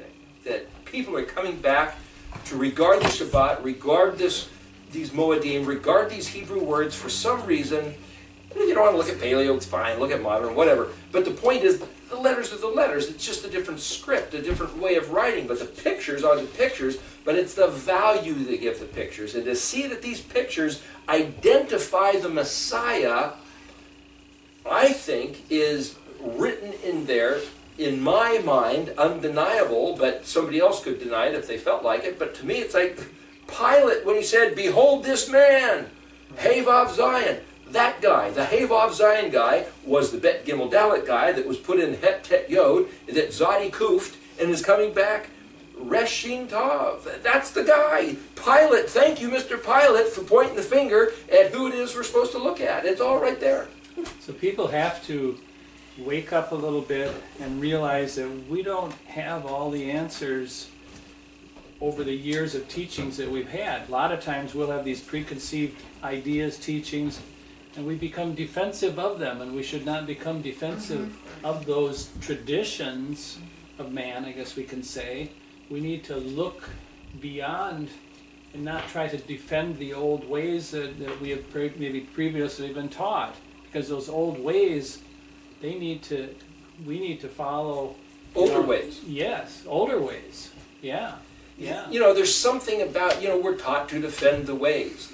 Thinking they're old, no, this is the truth. We're supposed to defend the truth. Okay, you're being a good person. You're being a good citizen. You're being a good Christian if you defend the faith. That's good. But What faith? we have to go back and say, well, what is the truth that we're supposed to defend? Ancient gates, ancient doors. Right. That song we listened to. There's Psalm 24. there's nothing in Judaism that says Yeah. we have to light candles. That's a command. And that's a tradition. It's not an instruction for Shabbos. But the way we look at traditions, that they're okay as long as they point the way to the Father. Yeah. Okay. Don't transgress. Yeah. And don't transgress. The color. Very good, yeah. And it usually takes something, like what did with you, something had to, almost like a hammer coming down, all of a sudden for your eyes to open, Yeah. and then all of a sudden it's like a whole different mindset comes in, and this realization, it's like you're waking up. Well, all through Acts, the order you'll see is the Spirit fell on them first, and then they repented, and then they believed. Mm-hmm. It's usually in that order. Mm-hmm. So, and I think it's confirmed with, it's not by power, it's not by might, but by the Spirit. And that's how it was with Abraham too. Right, Right. right. It's that, you've got to have that. Mm-hmm. You know, music is music, but if the Spirit is on it, that's different. That's the Spirit's job, is to lead you to the Right. Father, Right. lead you to the Son. Right, right. Mm-hmm. You know, you had mentioned the other day that it'd be nice to make this Mama's Torah a little bit easier for the children. You know, Rebecca's done that. She made these coloring books, and she's got these things with all these colors. And I just want to say that she's filling that niche of a need, and that this is just beginning of a 1,000-year reign. There's all kinds of room for art, for music, for teaching, for helping people not just understand, but rejoicing in the understanding. You know, it doesn't always have to be teaching as much as going yee-haw and proclaiming. You know, there's that whole venue of music, as we were mentioning last night, not just third-person narrative, but first-person rejoicing and exclaiming. That's a whole type of song that David did, and this one group that we were looking at, Jonathan Miracle, that was kind of talking third person, saying, oh yeah, this is what happened, and those guys did that, and it's like, I just feel like, man, we need songs that we can sing with which are proclamations, first person, You present have done tense. this for me, Father. Yes, That's right. exactly. Yeah, that's a whole nother venue, a genre of expression that is just waiting to be done. I mean, think that, gee, all the art's been done, all the big bridges have been built, the roads have been made, what are we supposed to do? It's like, wow, this is the dam's about to break of his kingdom. Think of how, you know, that we were playing the Psalms last night, the musically, okay?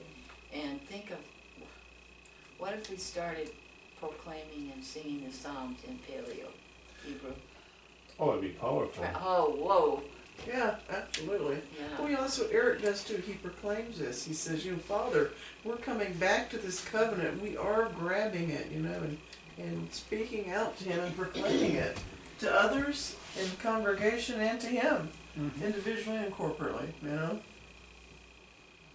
Yeah, I agree. Yeah, I mean, this is reason to take heart greater than any other occasion that's ever been on the face of the earth that I can see, other than maybe going back to Moshe when he was bringing the people right out of the Exodus. I mean, what other better, greater occasion has there ever been? Because it's going to be the second Exodus soon.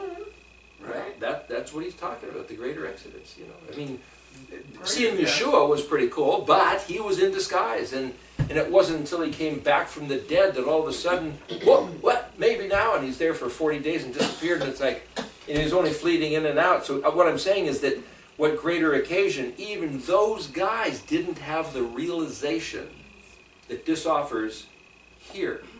And for Gabriel to tell Daniel, hide the words and seal the book until the time of the end, the awakening, until the shackles come off, and suddenly you guys are free from this curse that's been imposed on you for all these years. I believe this is that occasion. You just totally lost me. Really? Yep. Which part? When you said Yeshua's apostles did not realize, you just totally lost me. Okay, when Yeshua was here, Uh-huh.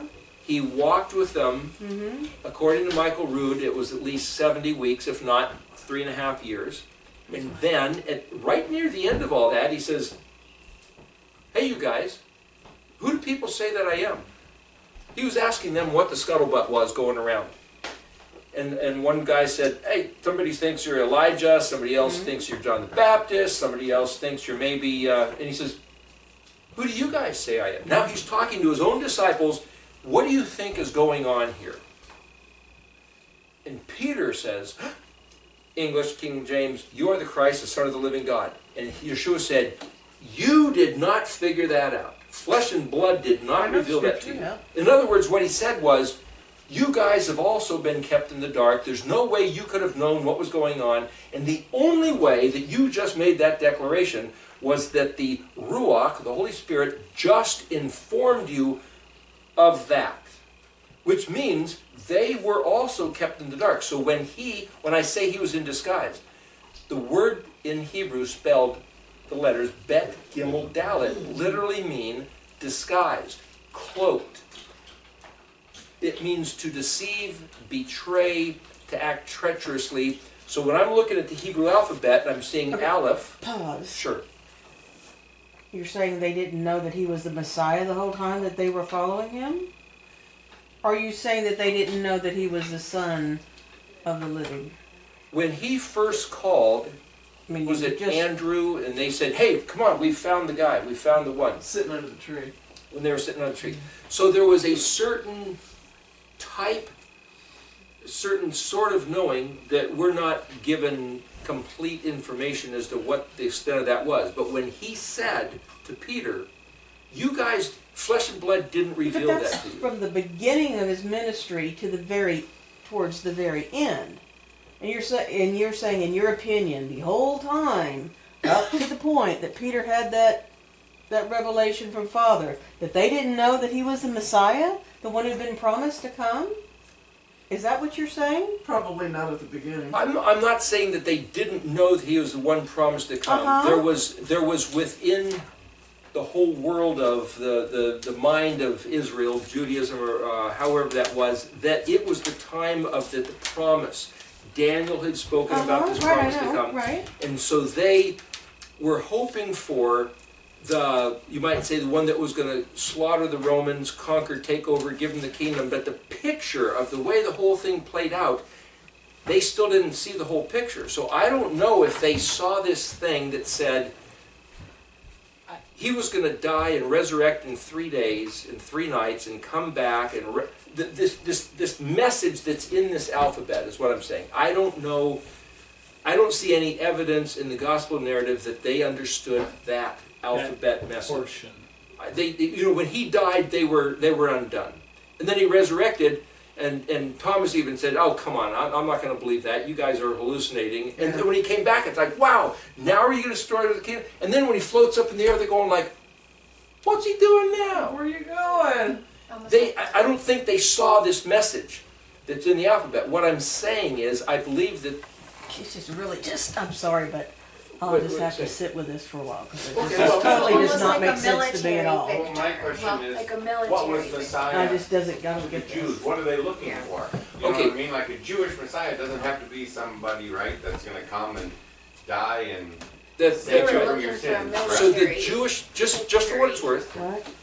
there was a book called Messiah, or Mashiach, I think, that I got at a Jewish bookstore. It's written in English, it's not Hebrew, but it's about 100 and something pages long.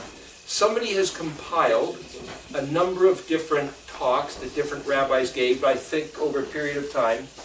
And I was curious as to what, this Jewish publication, what are they saying or thinking is the Messiah?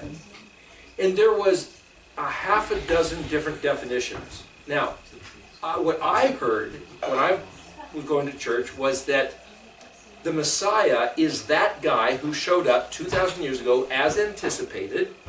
They thought he was going to whoop the Romans and give back the kingdom to Israel. They still do. They do. Yeah, but that guy that was killed, resurrected, ascended, he's coming back. So the Christian Messiah is that guy. But when I read this book of Jewish perspective, that's not the Messiah. That's not, when they say Messiah, that's not the story. What I'm saying is that this 22-letter sequence is the story of the Messiah. So I'm going out on a limb and saying there's probably a lot of people who don't know this story, don't know it's in the alphabet, or don't believe me when I point to it. I'm just saying, I'm believing that because of what Peter said, because they were astounded at his death and astounded at seeing him float up in the air, but I can see that story written in the alphabet, that I don't think that they could see this alphabet story, but we have a perspective of looking at the whole alphabet story and Deuteronomy 30. I don't know that they saw the 2,730-year curse. I never heard about that till 2004. Somebody else brought it to my attention. And it's like, if that's a legitimate count, 7 times, Leviticus 26, Ezekiel 4, 390 for the northern kingdom, 721 comes to 2010. And I never heard that. Did the disciples know that? Well, If you they know- didn't know that, then I'm saying that we have a perspective now that even they didn't have. Even when Paul came back, he said there are certain mysteries, and maybe it wasn't time right then. It was just then beginning to be revealed. So the mysteries, you know. Different things may have happened along the way that did or didn't, and here we are. What I'm saying is that if he gives them in Leviticus 26, 4 times he says, if you guys don't come back to my words, then I'm going to crank it up by 7. Okay, 4 times he says that.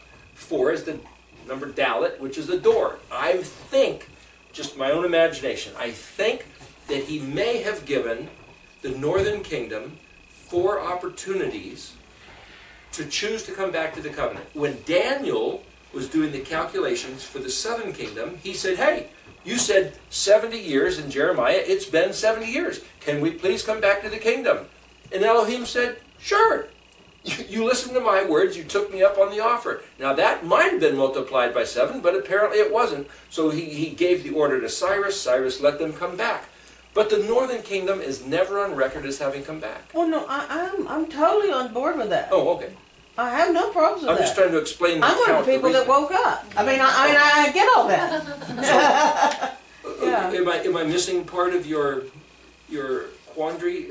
Your wondering? You- I mean, You Go ahead. lost me in the part where you thought the disciples didn't know who Yeshua was, and Peter says something, and everybody's kind of surprised, and they still don't know who he was.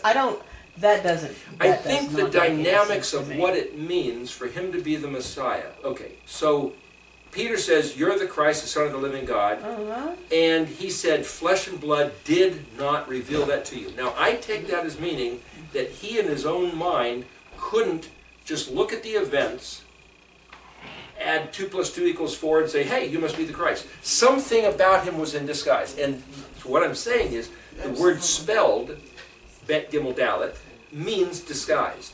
Now, Hey Vav Zion is like, hey, look at this man. And when Pilate said, behold this man, we've ripped him apart, I'm saying, I am choosing to believe that the story, Bet Gimel Dalet, Aleph meaning I will, okay, I will come in disguise. Aleph, Bet Gimel Dalet. Hey Vav Zion, the disguise, the earth suit will now get ripped apart, killed, and then Tet Yod, put into the tomb.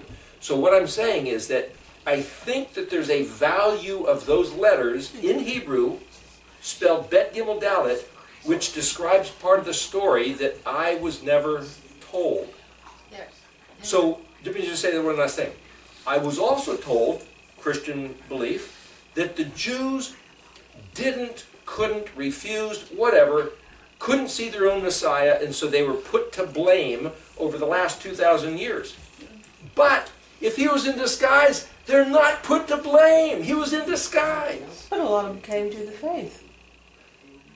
Yeah, the first. I mean, ones. the first church of Jerusalem. Right. Right. So I disagree with that. I mean, I'm sorry, but looking at it the wasn't word like all disguise. the Jews didn't believe in There's him. a man who died, I think about 5 years ago, maybe.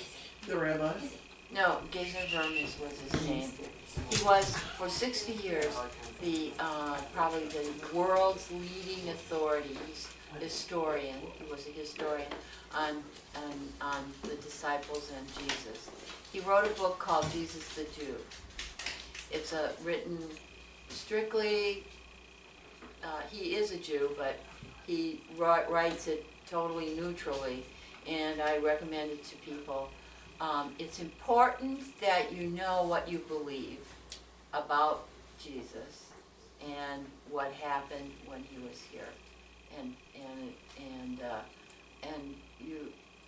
some of it you have to accept, you know. How does that fit into this question of what the disciples knew? It would, if you read the book. Can you recall enough to tell us what? Well, Mysteries, I think they they probably, to a certain extent, didn't really understand the depth of who he was. Okay, I think they did probably after they, you know, when he sent them out, he sent people out 2 by 2, remember? And they came back, they said, hey, we cast out demons, you know. Okay, and he said, yeah, I saw Satan fall like from the sky, you know. And then I think they realized. There's also a point too where he said, the guy brings this up in the book. Yeah. Are you going to lead me too to his others? When they started walking Right. off and leaving Oh, then him. you read the. Yeah, I read part of it. Okay, it's 3/4. He said, where else Yeah. are we going to go? You have the words of life. You know, that Nathaniel, absolutely. in the beginning, when the calling was, Nathaniel said, "You are the Son of the Most High Elohim," or whatever. But did they grasp? I think The full what extent of that Leslie's saying probably is that not. did they grasp the significance, the depth? All I'm saying is that what I'm. Well, one thing, I read the book of Enoch. I Okay. happen to believe it is a significant book worthy of being read. Yeah, And agree. Yeshua said, I'm the Son of Man 87 times in the New Testament. And In the book of Enoch? Yes. And the Son The of... book of Enoch was written back before Not the Son of flood. Man, Son of Man. I'm sorry? The The book book of of Enoch Enoch. was written supposedly before the flood. How could they talk about Yeshua in the New Testament? Enoch?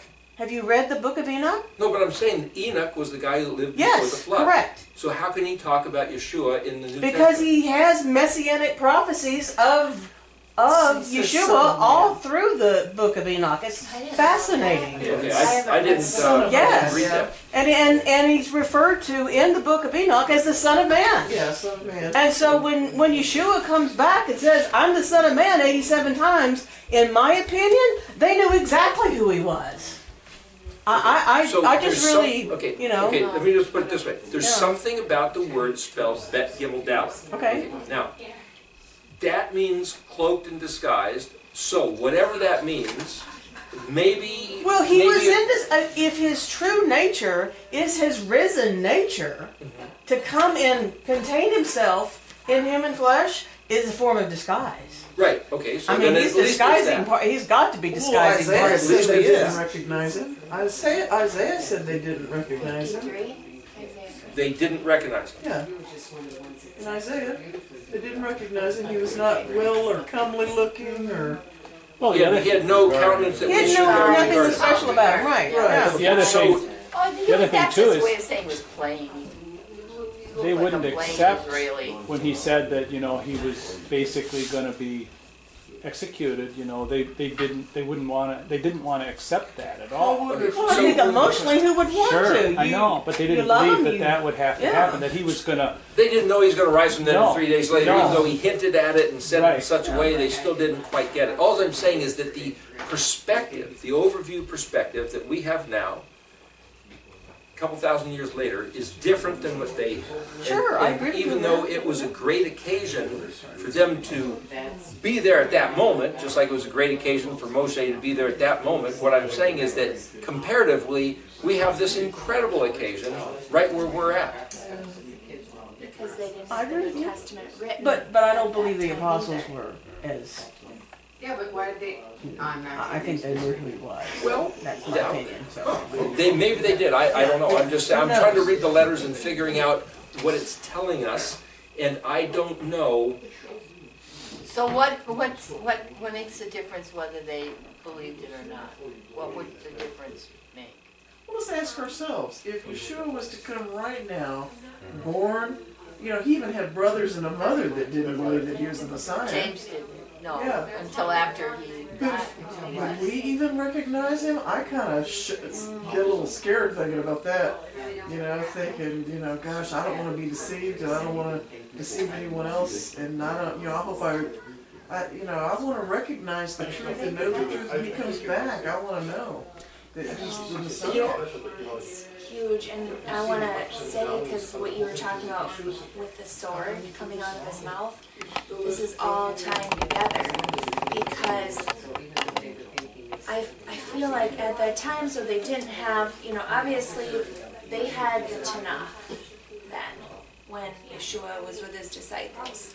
Well, right now the Jews have the Tanakh that they hold tight to. And the believing ones, of course, have, the writings. But my point is that my friend who was going to be converting to Judaism, I mean, the consensus among a lot of the Jews is that they're waiting for him to bring peace. This Messiah is almost like a military victor who will bring peace. And so, going back to, with the disciples, I'm not saying, they didn't believe this, but I think that he may have been disguised as they were looking for something like that would restore things and bring peace. But now, the scripture that says, I did not come to bring peace, but the sword, is that what you were referring to before when you said the blossom? It could be more of like the blossom, or the word? Let me put it this way, as far as my own study is going, looking at the words, figuring out that they mean something different than what we've been taught, that's the first step. Realizing that there's a communication here which is pertinent for us, present day, is a whole nother level. Now, what we do with that, like to say, wow, what does that mean, what does that mean? That's perfect for discussing and for somebody to have a feeling, a gut instinct, there's something more here. It's like, great, let's hear it. I don't think that's all the answers. I'm just trying to say, there's something written in these words. This is what it looks like. This is just the tip of the iceberg. Let's all look at it. Prove me wrong about something. I would rather be corrected than wrong. I'm just trying to say, hey, look, there's all this stuff here, and if the word Bet Gimel Dalet is at the Aleph before the Hey Vav Zion, that's the period of time when his disciples knew him, and he was within these contemporaries. There's a way to read that, and I'm just trying to speculate what it means, because I've always heard my whole life, the Jews don't recognize their own Messiah. Quit blaming him. He came in disguise. That's what that letters mean. So quit blaming him. Something about him was in disguise. And if his disciples say, we don't have any human way to wrap our minds around who you are, and then Peter blurts out this declaration, and he says, hey, the Ruach told you. You didn't figure that out. The Ruach told you. Then I looked at and say, well, then something about what the disciples even knew wasn't enough for them of their own estimation to make that declaration. They were looking for an orange, and he was an apple. Something along those lines. Some of the Christians don't even have the correct. My prayer is for my brother. Joseph in Mitzrayim. He was begged to his own brothers. There you go. He was begged to the Egyptians. My prayer is that my Jewish brothers and sisters will recognize him when he comes. Bagel. Because they're looking right now. They're looking for something that isn't going to happen. Well, they could be really set up for an antichrist that brings peace. That's the false one. They could be so set up. That's the whole thing with we the need to pray for them. That's right. I don't find a lot of people that are willing to There's a lot of room here to have greater understanding. So if you have some greater understanding imparted to you about what's in these words and what things mean, I'd be happy to hear it. Just so you know, I'm not trying to hold off and say, hey, I own this stuff behind this little snow fort. I mean, just saying, I'm not. I'm just sharing, and then you lost me at one point. I was like, who are you coming over? I'm going to go ahead and just stop the tape, and then we can keep talking. Okay, sure.